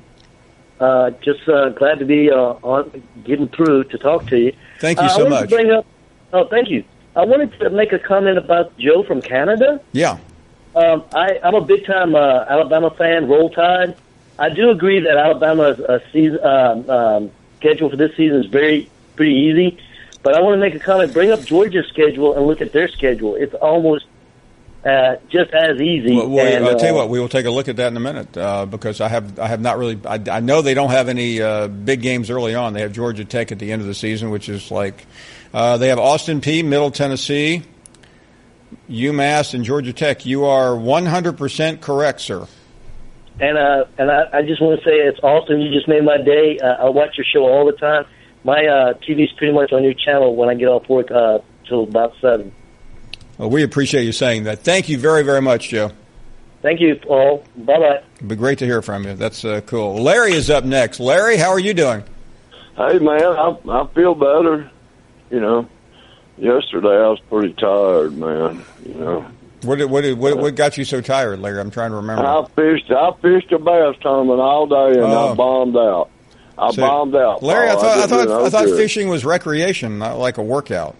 Well, it was for money, and I bombed out, and I got my butt kicked. And when I come home, I drank a few beers. And How do you get your butt kicked, Larry, at a fishing tournament? Well, they weigh in more fish, and you better more weight than you weigh in. You only get to weigh in 5. You fish from daylight. I got up at 4 o'clock yesterday morning. You fish from daylight till 3, and I got beat. I had 2 lousy little peckers. Larry, do you ever get out of the boat? Yeah, I was fishing in my boat. I got a brand new boat. Like once you get out there, can you take a break? Like go out for lunch and come back? I could come up to my house. I live on the river and come up in here. Yeah. But I can't drink or nothing. I can eat a sandwich. So was that the hardest? Was that the hardest part, Larry? Fishing without a Bud Light? Yeah, it's tough, especially when you're getting whooped. You're getting slapped around, and the fish are beating you. They're just like beating you, man. And then yesterday I want to man my fences with Big Ten John and. No, Larry, mea culpas don't look good on you, man. I know. I don't want to do that stupid stuff. Yeah. I know. But I do want to stay your lovable, cantankerous self, okay? I am. I'm going back to me. But I do want to say one thing. I will say this, though. What? And you don't want to hear it, but I think John could probably take you in a bass fishing contest. Oh, no. That's out. Yeah, no. I doubt John's ever been bass fishing in his life, but I bet he could still handle it. And you know why, Larry? Why? Do we have a picture of Larry anywhere? Okay. We're going to show a picture of Larry for those. That's a picture of Larry right there. Imagine him on a boat at 5 a.m. And, just take a look at this guy right here. And then we're going to go into the newsroom, the control room, and take a look at John Hayes. So you're telling me that guy, John Hayes, could not whip Larry? John, have you ever fished? I haven't gone bass fishing, no, but I like to think, just based on what we're talking about here, my boat would be zipping across the lake while Larry's would be, lagging behind. Yeah, way faster. Faster. Yeah. Well, you know what you would be doing, John? You would be looking forward, and Larry would still be bragging. Hey, Bama beat y'all last year. Larry, so you entered a bass fishing tournament here for cash, and you only came home with 2 little fishies, huh? Is that what happened, Larry? Well, Paul, you have to tell everything to that Yankee. You have to tell everything. I mean, he didn't have to hear that, Paul. I mean, Larry, you got taken at the bass fishing contest, my man. Yeah, and it was by probably a dang Yankee. But if I went fishing when you big turn, John, if I didn't do any good, you wouldn't come back. Just like it's not like I haven't heard that one before, Larry. Get some new material, buddy. How about this one? How about y'all slow down in the control room so somebody can understand what you're saying? I don't have a clue what that guy said about Ireland, and I don't know what you said, but you're talking so fast, jibber-jabber. Y'all slow down a little bit so I can understand try it. to slow down for we you, will Larry. not talk fast anymore. There. Thank you. And so, now, you winter liquors, let me ask you a question. The golf tournament's on, and we're playing for the Green Jackets. We don't want to hear about this, Larry. You're a loser. You got. I don't want to hear about this golf. We want to know how much you ponied up to get into the bass fishing tournament. How much did it cost you? I have $105. What was the prize? About $800 or $900. Nice. So you paid $52.50 per fish. Larry, why don't you go down to the local pub, pay somebody to beat you up? It's about the same thing. Thank you, Paul. That really made me feel good yesterday when I come in just whooped. And then now today you take me. Hey, Larry, do you realize this is 2018? And bass fishermen. I watch this stuff on television. I mean, they're in good shape. They work out. Yeah. I mean, you're not going to get into tip-top shape by chugging down beers, Larry. You got to go to the gym, man. Yeah, I know, man. I need to get Big Ten John and show me some workout like they do on TV. Maybe help me out, work out. Why don't you? I mean, Larry, when's the last time you went to the gym and worked out?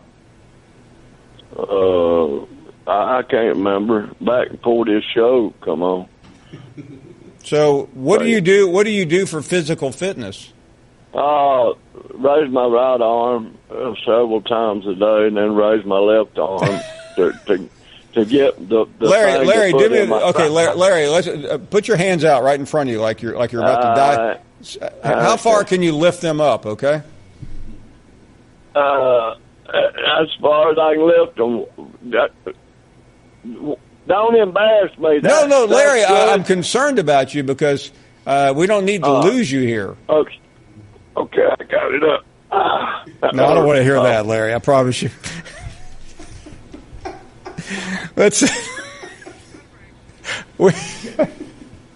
We are going to a break. You're listening to the Paul Finebaum Show podcast. You're not worth a flip. I just looked down on the board, guys, and saw a name I have not seen in a long time. He's a Florida Gator fan. He talked a lot of smack about how the Gators would beat everyone up, and then when they didn't, he disappeared. He's a Duke basketball fan. He talked about how Duke would beat everyone up, and then they didn't. He disappeared. So welcome back, Lance. I hope you've had a good fall and winter. How's your Kentucky team doing, Paul? John Calipari should be fired, man. Come on. You went 38-0, and he still ain't done nothing yet. Man, you're so aggressive there. Come on, man. How you doing, Lance? Forget all that stuff. Are you doing okay? I'm doing great, man. I mean, it's hard to get on this show, man. You don't understand. I ain't been ducking you, man. It's hard to get on the show, man. Okay. Last time I talked to you was LSU Florida week. Yeah. We got a new coach. And I don't know, man. That Matt Baker, man, got me fired up, inspired me to call. I mean, that guy needs to hawk up, shut the hell up, man. For anyone to say Felipe Franks is the most talented quarterback on our roster, shouldn't be allowed to talk about football, man. So now you're a constitutional lawyer, huh? Well, I'm just showing you right now, man. You would be banned for talking football. Everybody in Gainesville knows. Emory Jones, it's the next time. I mean, this guy. I mean, come on, Paul. When he gets outside the pocket, who did you have as the start? Who did you have as the best quarterback last year? I'm trying to remember. I said Felipe Franks to start. Yeah. Was I right? I mean, when all your guests are talking about, I think Florida ended up starting about 4 different quarterbacks. So I guess you were when right. Y'all were giving Malik Zaire a little public love, Pat Dooley was scratching his head. Paul Finebaum didn't know what to do. I mean, man, don't start on me, man. When it comes to Gator football, there ain't nobody know it better, Paul. Don't act like they don't, man. All your guests were giving you Malik Zaire. It's okay. Hey, Lance, we got enough. There's enough commentators that talk about how right they are about it. Let me ask you a question, Lance. Tell me what Florida is going to do this year on the field, okay? I'm going to tell you what they're going to do. They're definitely going to be improved on offense. You know why? Because we upgraded at every position on offensive staff. I mean, Dan Mullen did a complete upgrade on his offensive staff. And another thing that are you going to be able to beat Georgia this year, Lance, is the question, because I think you know Georgia pretty much owned you last year.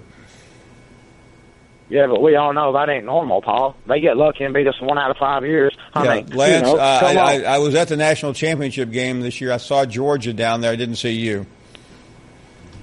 You seen Georgia? Did you see them get beat on another Hail Mary? I mean, if they could defend a Hail Mary, they'd be dangerous. I mean, they want to talk about that defensive coach down there. I mean, come on, man. Hunker down, baby. Hunker down. Are they still hunkered down, Paul? They had the best. They have the best young recruiting coach in America. Hey, Lance, slow down, pal. Okay. Tell me how your program, Lance. Tell me how your program is going to be able to stop Georgia's juggernaut in recruiting. Okay. Well, let's toss on the field. And when you put somebody like Emory Jones I'm not hearing anything, Lance, because you know Kirby Smart is the best young recruiter in America right now. You do know that, don't you? I do know that. And I understand Florida ain't got 3 years to catch up. I understand this year is as important as ever. I understand these next 2 years are going to be critical to the SEC. I ain't damn dumb, Paul. I mean, but if you want to celebrate second place, that's a classic damn Georgia fan. They won the SEC, Lance. Slow down, man. Wow. Okay, Lance. 25 years? Hey, Lance, let me ask you a question.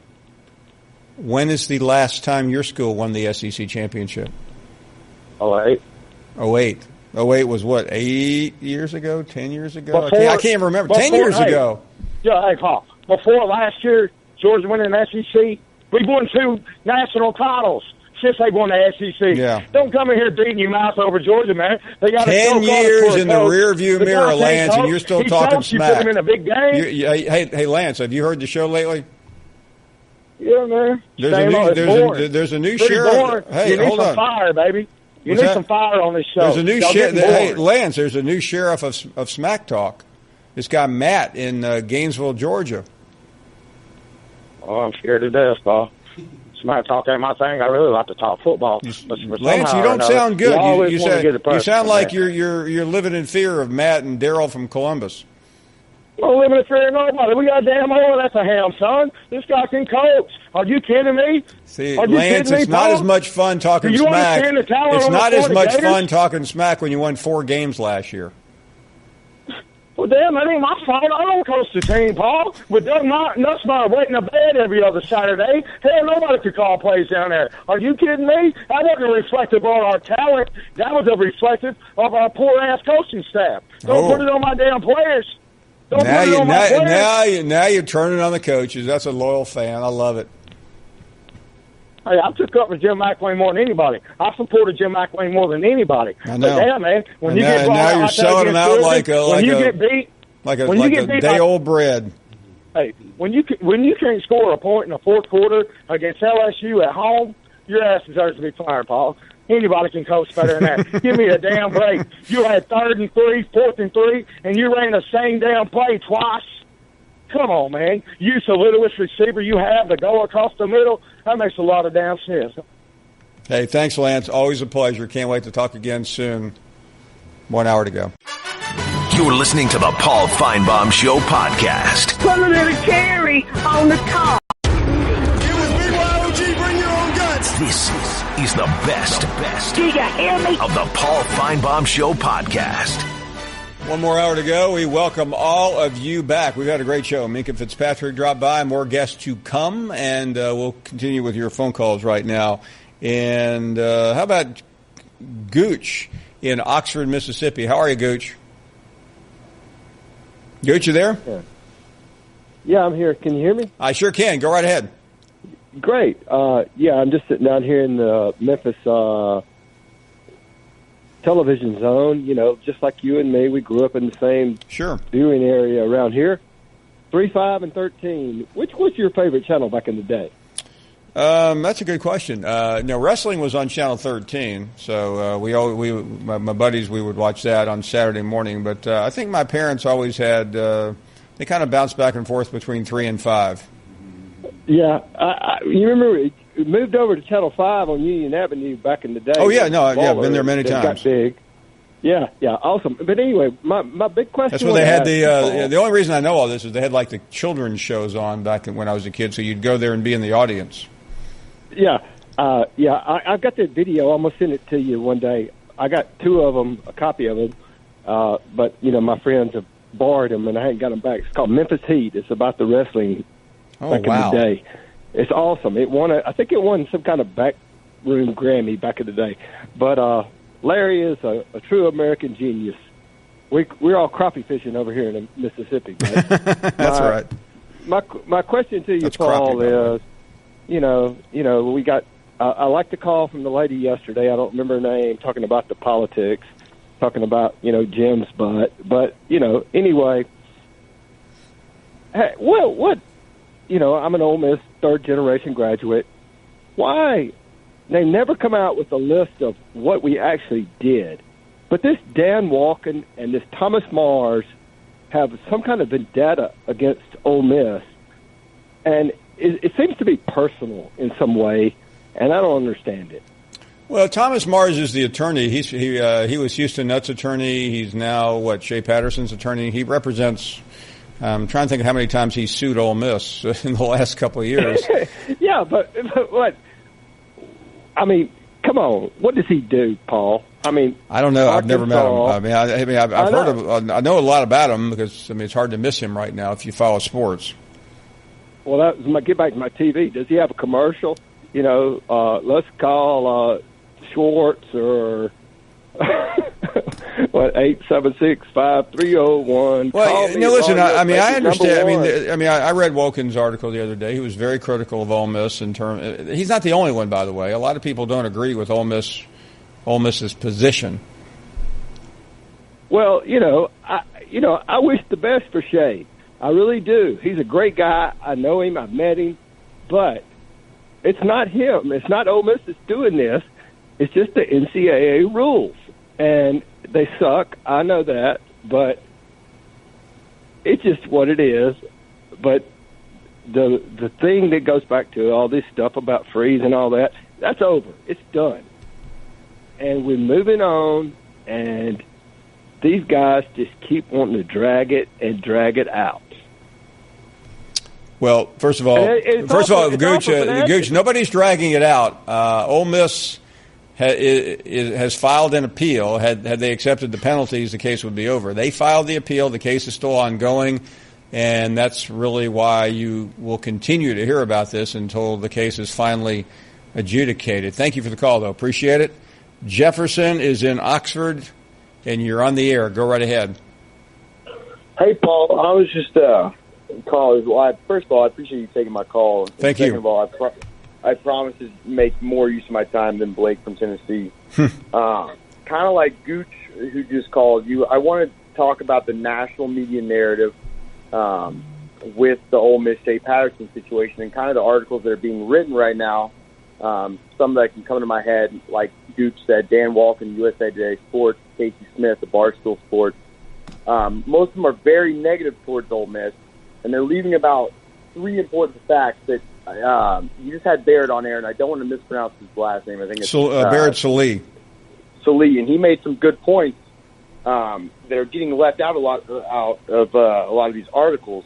And the first one is that Ole Miss, like obviously Ole Miss cannot block any of the transfers. No, absolutely not. Yeah, I did a show yesterday, and the guy said, "What's wrong? Why is Ole Miss doing this?" And I tried to explain, and it was like the guy thought I was stealing from him. Right, and that's the thing is like they're like you said, they're currently in the middle of the appeal, and in Shea Patterson's appeal that has nothing to do with Ole Miss to the NCAA, his claim to why he should start the first year is that a bunch of just negative allegations against Ole Miss. But something, Jefferson, you've actually raised the most salient point I've heard. There is a disconnect, and the national media has been on, and I know I sound like I'm on Fox News right now railing against the White House, but I'm not. The national media, and you mentioned some of them, they have railed against Ole Miss, and and they feel like they've been vindicated by the penalties being corroborated. Now, again, it's still under appeal. So, in the Woken article, I mean, he did call Ross Bjork, but there's nothing Ross Bjork can say. Correct. Most clients do not talk while they're under investigation. There's one exception in the country right now. Correct, and that's the thing is, in the position Ole Miss is currently under the appeal, they have no choice but to refute these claims. Absolutely. And in my opinion, that's my second point here is I honestly see some truth in the Ole Miss's claims of refuting it because the timeline of Shea Patterson's recruitment, so he verbally committed to Ole Miss in February of 15. His brother was hired onto a recruiting position in March of 2015. Then Shea Patterson did not sign until January of 2016. And the second NOA didn't. Yeah, no. This is after the. I mean, listen. I know you're absolutely right about this.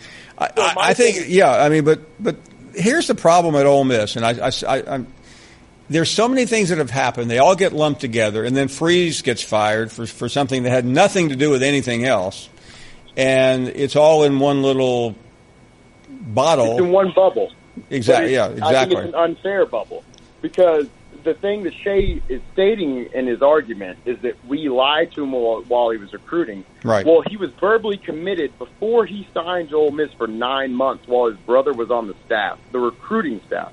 I feel like a lot of things no one's realizing his brother would have definitely known if there was anything that he would have been misled about. It's his own family.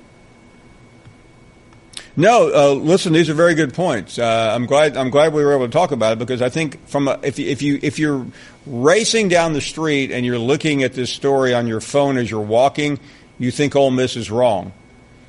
Correct. If you digest what you've just said and think about what's really going on, there's a totally different meaning. But the biggest misconception is what you've already said.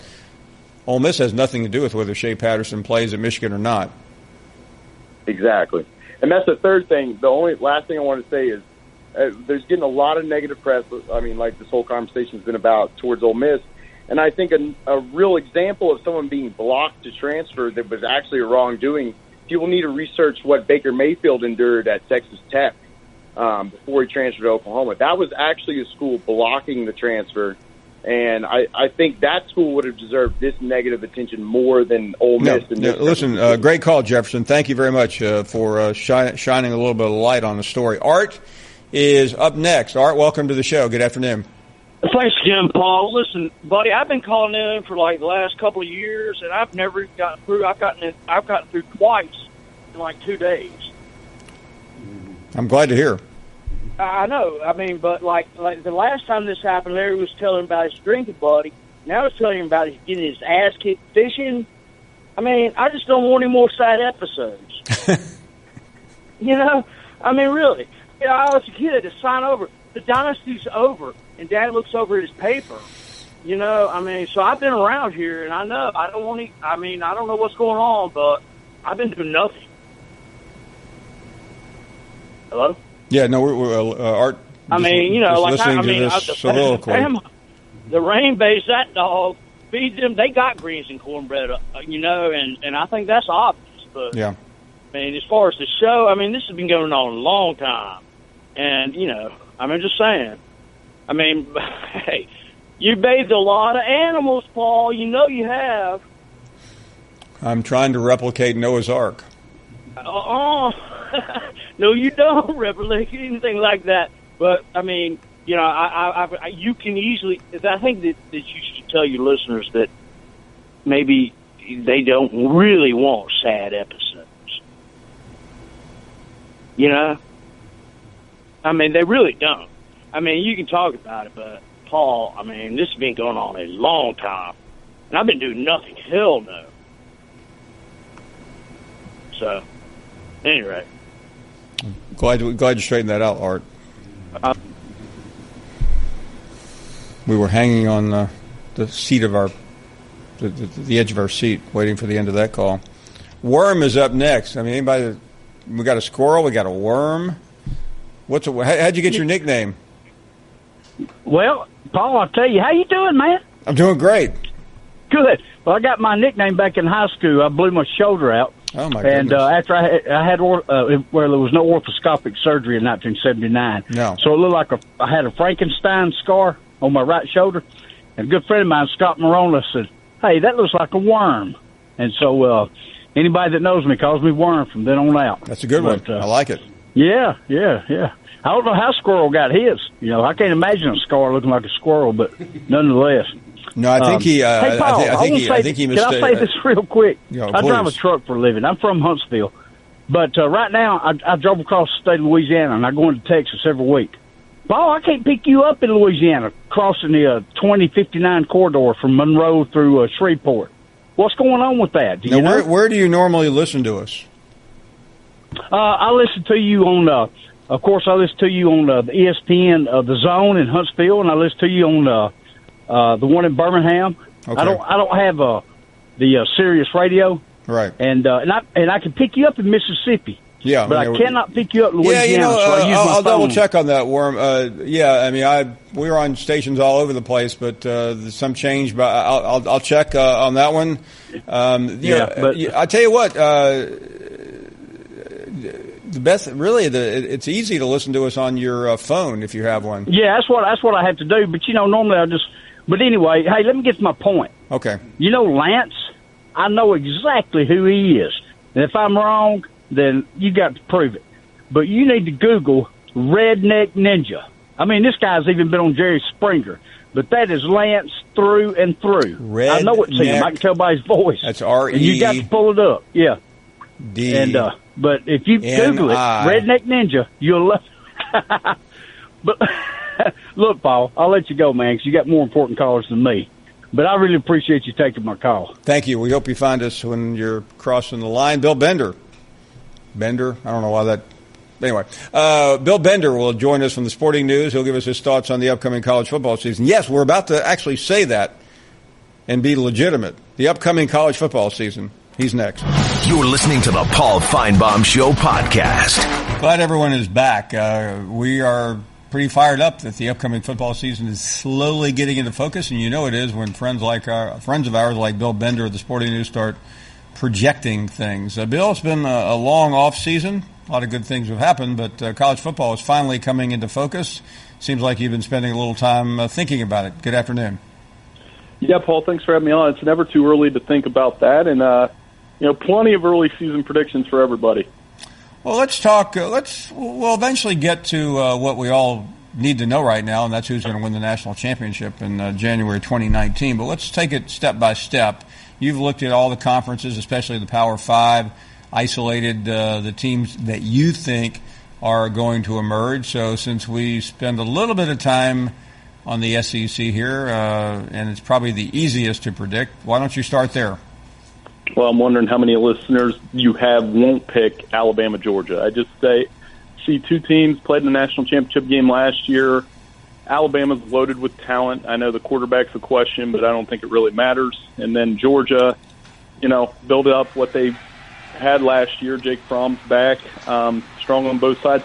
It would be a shock to me if they weren't playing in Atlanta for the SEC championship. And keep in mind, last year they were the top two teams in the first two sets of college football playoff rankings. I think there's a possibility they could both get the playoff again. Yeah, and we took a look earlier, Bill, as I'm sure you have. They're not exactly playing giants non-conference. Georgia Tech for Georgia, that's a standard game. They don't have the Notre Dame game like they did last year. In Alabama against Louisville, the least impressive opener for Alabama in many, many years. Yeah, they're really heavily favored in that game, too. And obviously with Lamar Jackson not there, that will make them a very big favorite. And we know that Nick Saban and the Crimson Tide always have a tendency to make that big statement in the opener. So I was trying to figure out who would challenge these teams within the division. I think from Georgia, it may come from South Carolina.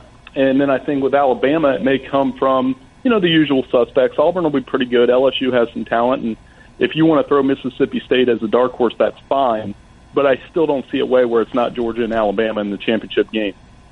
No, it is hard to imagine. Okay, so that's the SEC. Let's move to the ACC, where I'm sure one side of it is going to be fairly easy. But take us through that league. Well, how am I not going to pick Clemson? I mean, look at their schedule. You want to talk about a decent look at it anyway. No Friday games. They got the game against Texas A&M early, but I think they're the prohibitive favorite given the guys they have coming back. I mean, you're looking at a team with potentially 4 first-rounders on their defensive line. That's unheard of.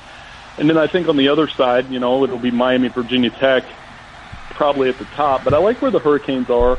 I think Mark Richt is going to, learn from last year's late-season collapse, but I still don't know if that's enough to catch the Tigers. So it looks fairly similar there as well. Let's see if we can continue this track. Big Ten, Ohio State, something tells me that we'll hear their name mentioned in a minute. Well, I think Ohio State's got the talent. They've got a quarterback race going with 3 guys. Whoever takes over there is going to be set up for success. On defense, you have Nick Bosa, potential number 1 pick. I think Chase Young could be a breakout star for them. It's big to lose. And again, they're in that tough division. And then I think on the other side, Wisconsin has an easier road in the West and has been very good, but it's on them to win the Big Ten championship before they take that next step. I told this to Peter before I came on. I mean, I would put Michigan as the second team if Shea Patterson is eligible because I think they have the defense, and they were pretty close with Ohio State 2 years ago, but they absolutely need a better play out of their quarterback in 2018. Yeah, I'd like to stop there, Bill, because are there any other conferences in the Power 5? Oh, I'm sorry, there are 2 more. Let's go to the Power Conference that occasionally gets a team in the playoff. Oklahoma was the participant last year. What about the Big 12? Well, it's hard not to say Oklahoma and everybody else because I think that's just been the standard. Lincoln Riley picked it up. They get Kyler Murray's going to replace Baker Mayfield and put up big numbers. So when you say TCU could challenge or Oklahoma State could challenge or even Texas with Tom Herman, and I think they'll be better in his second season, that's fine. But I think it's on one of these teams to kind of break up this Oklahoma dynasty. And really, when you're talking about teams that I actually believe could win 2 playoff games, I think Oklahoma's the only team out of the Big 12 that I think that could be the case. And before you even identify the 2 from the Pac-12, has there been a more maligned league in sports? I mean, it goes for everything, frankly. I may be missing some minor sports, but basketball was a washout.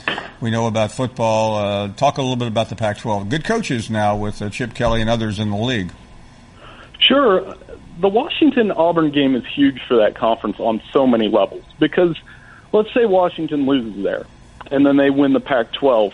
I still think they'll be punished more for losing to Auburn than they would winning the Pac-12. I hope that makes some level of sense. Sure. Washington and Stanford will both be pretty good. Stanford's got Bryce Love. He was in the Heisman mix. I think USC has some talent, but I don't know if they're good enough to beat Stanford and Washington next year. But again, Washington, we talked about this 2 years ago. It was great that they made the playoff, but was there anybody that believed that they were going to beat Alabama, let alone win 2 football games in the college football playoff? No.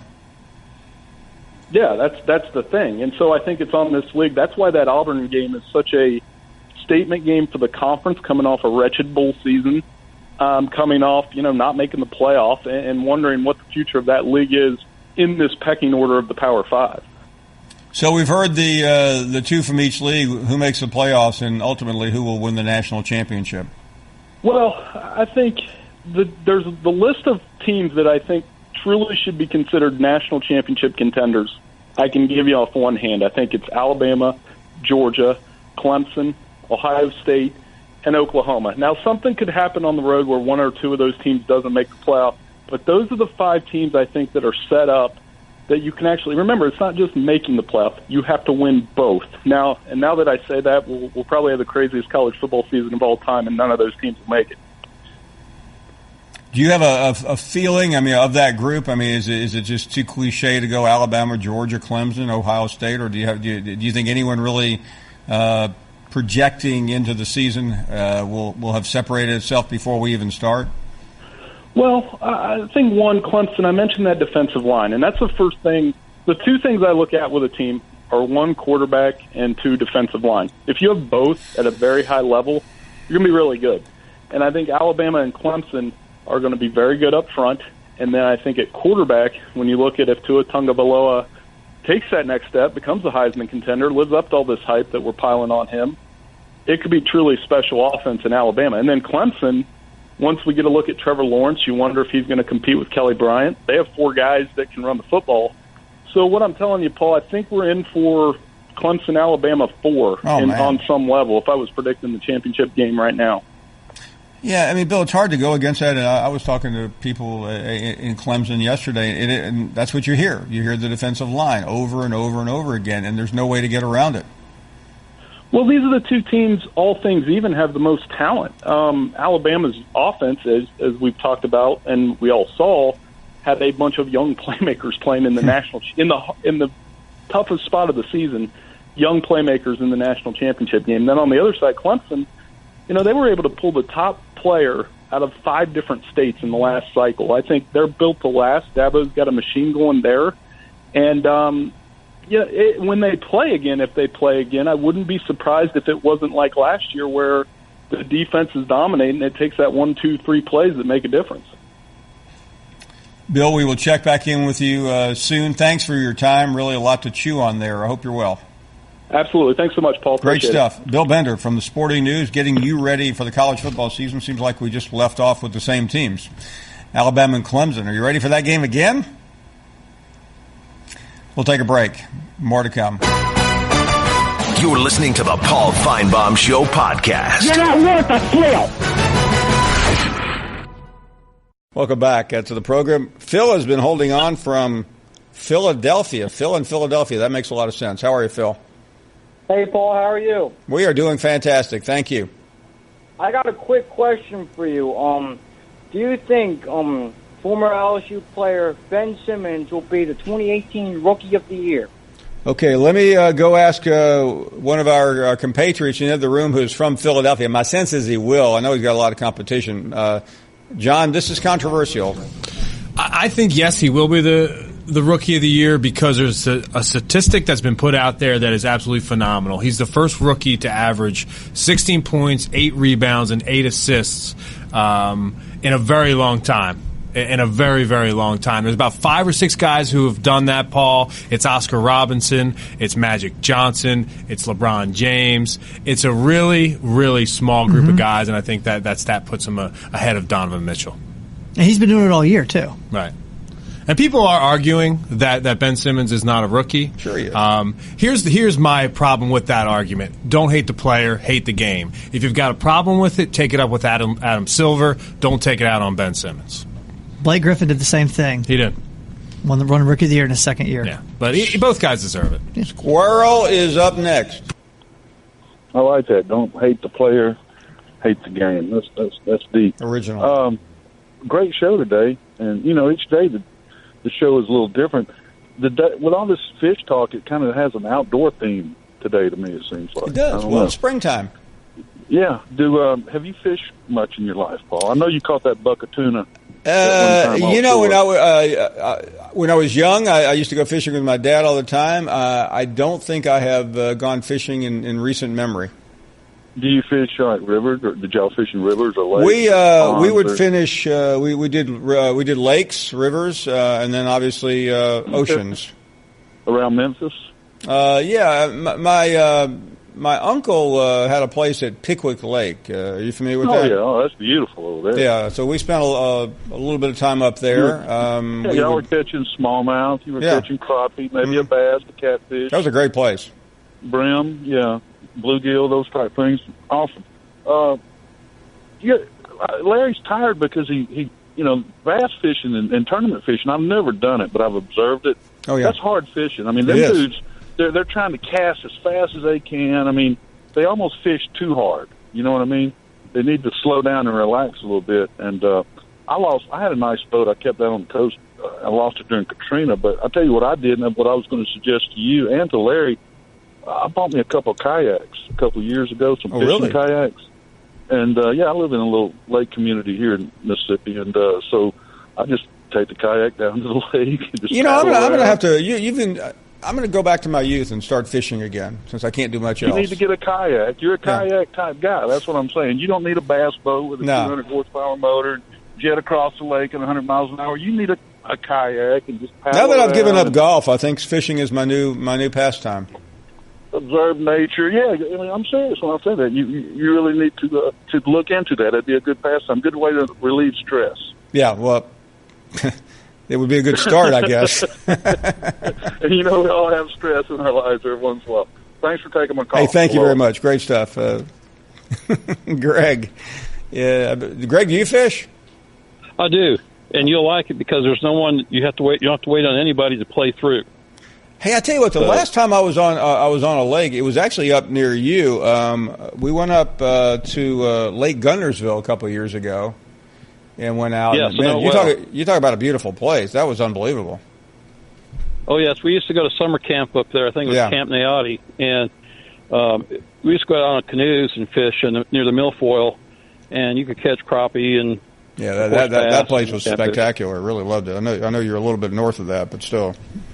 Yeah, it's a wonderful place. I think the call that I enjoyed today the most was the blind. Was that fabulous or what? Yeah. For those who missed it, a man called earlier. He was a law enforcement officer. He lost his eyesight, and he took us through. I asked him a few questions about it, and ultimately he started training seeing eye dogs. Yeah, it was great, and I had a doctor's appointment today, and my doctor happens to be a Finebaum fan. Really? So she said to tell you hello. Oh, wonderful. Yeah, Dr. Marlia McAnally. So, how cool! Yeah, so I noticed yesterday on Twitter there was a report about 4 Mississippi State students who decided to visit Alabama's equipment or facilities after hours. And if they really wanted to get that close to see a real championship trophy, if they go during the daytime, they'll let them right in. Yeah, you're right. That is a story that broke overnight, and I'm sure that the University of Alabama would welcome them in. They'd probably even offer the 4 students from Mississippi State a chance to watch the end of the game in Starkville this year that Jalen Hurts played such a big role in. Exactly, and if they wanted to come down on A-Day next week, they will let you go down there and get your picture next to the real championship trophy. So I just thought that was kind of funny. And one last thing, I know Matt called earlier and he got cut off short, and he's in the numbers, so I'll let him know that it's been 3,850 days since Georgia beat Alabama, so he can let that simmer for a while. Have a great day, Paul. Thank you. Great stuff. That is funny. Jimmy is in Chicago. Hey, Paul. Well, Squirrel mentioned the outdoor theme of today's show. It's funny because my dad used to take me fishing at Pickwick. Oh, wow. When I was a kid. How cool. Yeah, and a couple of times, too, over, by Shiloh. And I remember one time we fishing was nearly, it got dark and so forth, and I kind of had this eerie feeling because, you knew that they had the 2 famous Civil War battles at Shiloh. Oh, man. And you knew the night before that the Union and Confederate troops, were positioned maybe less than a mile away, and they were each singing songs. They could hear each other, and just to think, golly, back 100 years or so, that over 100 years, but on this same spot, people were right here wondering if they would still be alive this time today or not. It was just kind of just the historic, significance, just of that area of land and so forth. And of course, Grant, he headquartered on Cherry Mansion, before the battle there. He was set up there and so forth. But John was talking about the spring games at Michigan, Iowa, and so forth getting canceled. And I got to tell you, today, as I speak, it's like 58, and it felt like 70 because it's just been so cold. And it started this year around November 15th. Although the calendar, winter doesn't begin until December 22nd, and it has not let up. And after starting Saturday, it's going to be back in the 30s. So on the 15th, we're looking at a cool 5-month winter we've enjoyed here. No, listen, even where I am, it's been really cool. It finally warmed up today, but I have been to Chicago often in the spring, and it's still winter.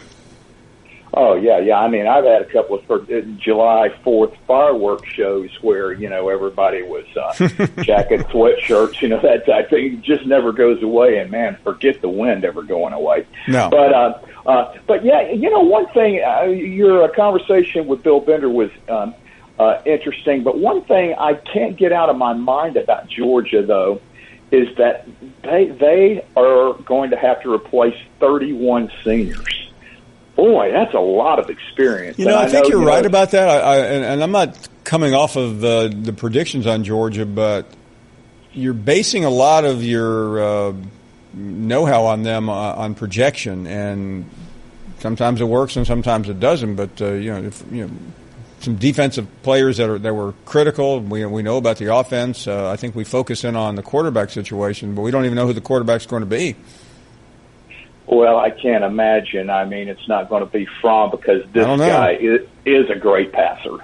And you've got a guy, Fields, I mean, he's never even played in a college game yet. But I guess my question is that outside of Swift, I really haven't heard much about who else they're looking for to come through for them at running back because injuries are. No, you're right. The one thing I will say, though, and we talked about it a couple of times, Jimmy, their schedule is so tailor-made. Other than the South Carolina game, that would be a vulnerable spot because of inexperience. But after that, they're in pretty good shape. We are up against a break. J.K. Scott will join us tomorrow. He had a prayer session with President Trump earlier in the week at the White House. He'll tell us all about it. You're listening to the Paul Finebaum Show podcast. Put a little cherry on the top. Hey, it's been a good one. Hope you have been with us throughout the afternoon. Some great calls, some great guests as well. Let's head up to Maine. Always a place you expect a good conversation on a sports show. Blair is up next. How are you, Blair? What's going on, my man, Paul? How's everything up there? How you doing, Paul? We're doing great. Yeah, well, my mom's cooking me some chicken today instead of some meatloaf. Like your guy said it. The meatloaf! Meatloaf? Hey, Mom! We want we get chicken. some meatloaf? Mom, cook me some chicken, Mom. Cook me some chicken, we Mom. Want it now! Blair, did you get everything with Mom straightened out? Yeah, I did. Tell John Hayes to calm down, will you? Yeah, I did. Good. Glad to hear. Hey, Paul. Yeah, Blair. Are you an MLB fan? Are you with all these players throwing the ball and hitting these players when they're at bat at the home plate? Not a big fan. Not a big fan, but I am a Yankees fan. If that ruins your day. Oh yeah, let's go Red Sox! Yeah, baby, let's go Red Sox tonight! Woohoo! We're ready to smoke you again. What about that 14-1? Yeah, hey, you're right. You ever heard of having a bad day, Blair? Another night. You probably have heard about having a bad day. Let's continue with more calls. We're going to wipe your butts this year and smoke them. Lewis is up next in South Carolina. Hello, Lewis. Hello, Mr. Paul. Good to talk to you. Had a great show. Thank you. Your tie looks real good. I like Thank you. that. Thank you very much. And this is very ironic. I live on beautiful Lake Murray. I'm sitting outside of the boathouse man cave. Me and my buddy Mike Thomas got lines in the water. Oh, wow. Fishing for brim. I can sit here and look at the lake, turn another way and look at the TV and see your smiling face. But we really enjoying the show. Thank you very much. But what I'll tell you, and this is afterthought, talking about you a Yankee fan. I grew up in Sumter, South Carolina. Bobby Richardson, as you know, was a great Christian. Of course. He went to Grace Baptist Church in Sumter. Did he really? Well, yes, sir, where I grew up. And I guess I was 10, 11 years old. And anytime Bobby he was the star of one of the world's as a young kid. He was the star of one of the World Series. I can't remember which one it was, but yes, sir. He hit a grand slam home run, and I think it was 58. I'm not certain. And then he came back up to bat with the bases loaded and hit a single, and he won the most valuable player award. I remember Bobby well. Series. And Bill Mazeroski hit a home run to win the World Series for the Pirates. Probably the most famous walk-off ever. Yeah, but that was an afterthought. But we sitting here on beautiful Lake Murray, trying to catch a fish. Yeah, boy, Lewis, do I ever hate to have to interrupt you, but we are done for the show. Thank you so much. The brand new. Thank you for listening to the Paul Finebaum Show podcast. The Paul Finebaum Show airs weekdays on the SEC Network, beginning at 3 Eastern.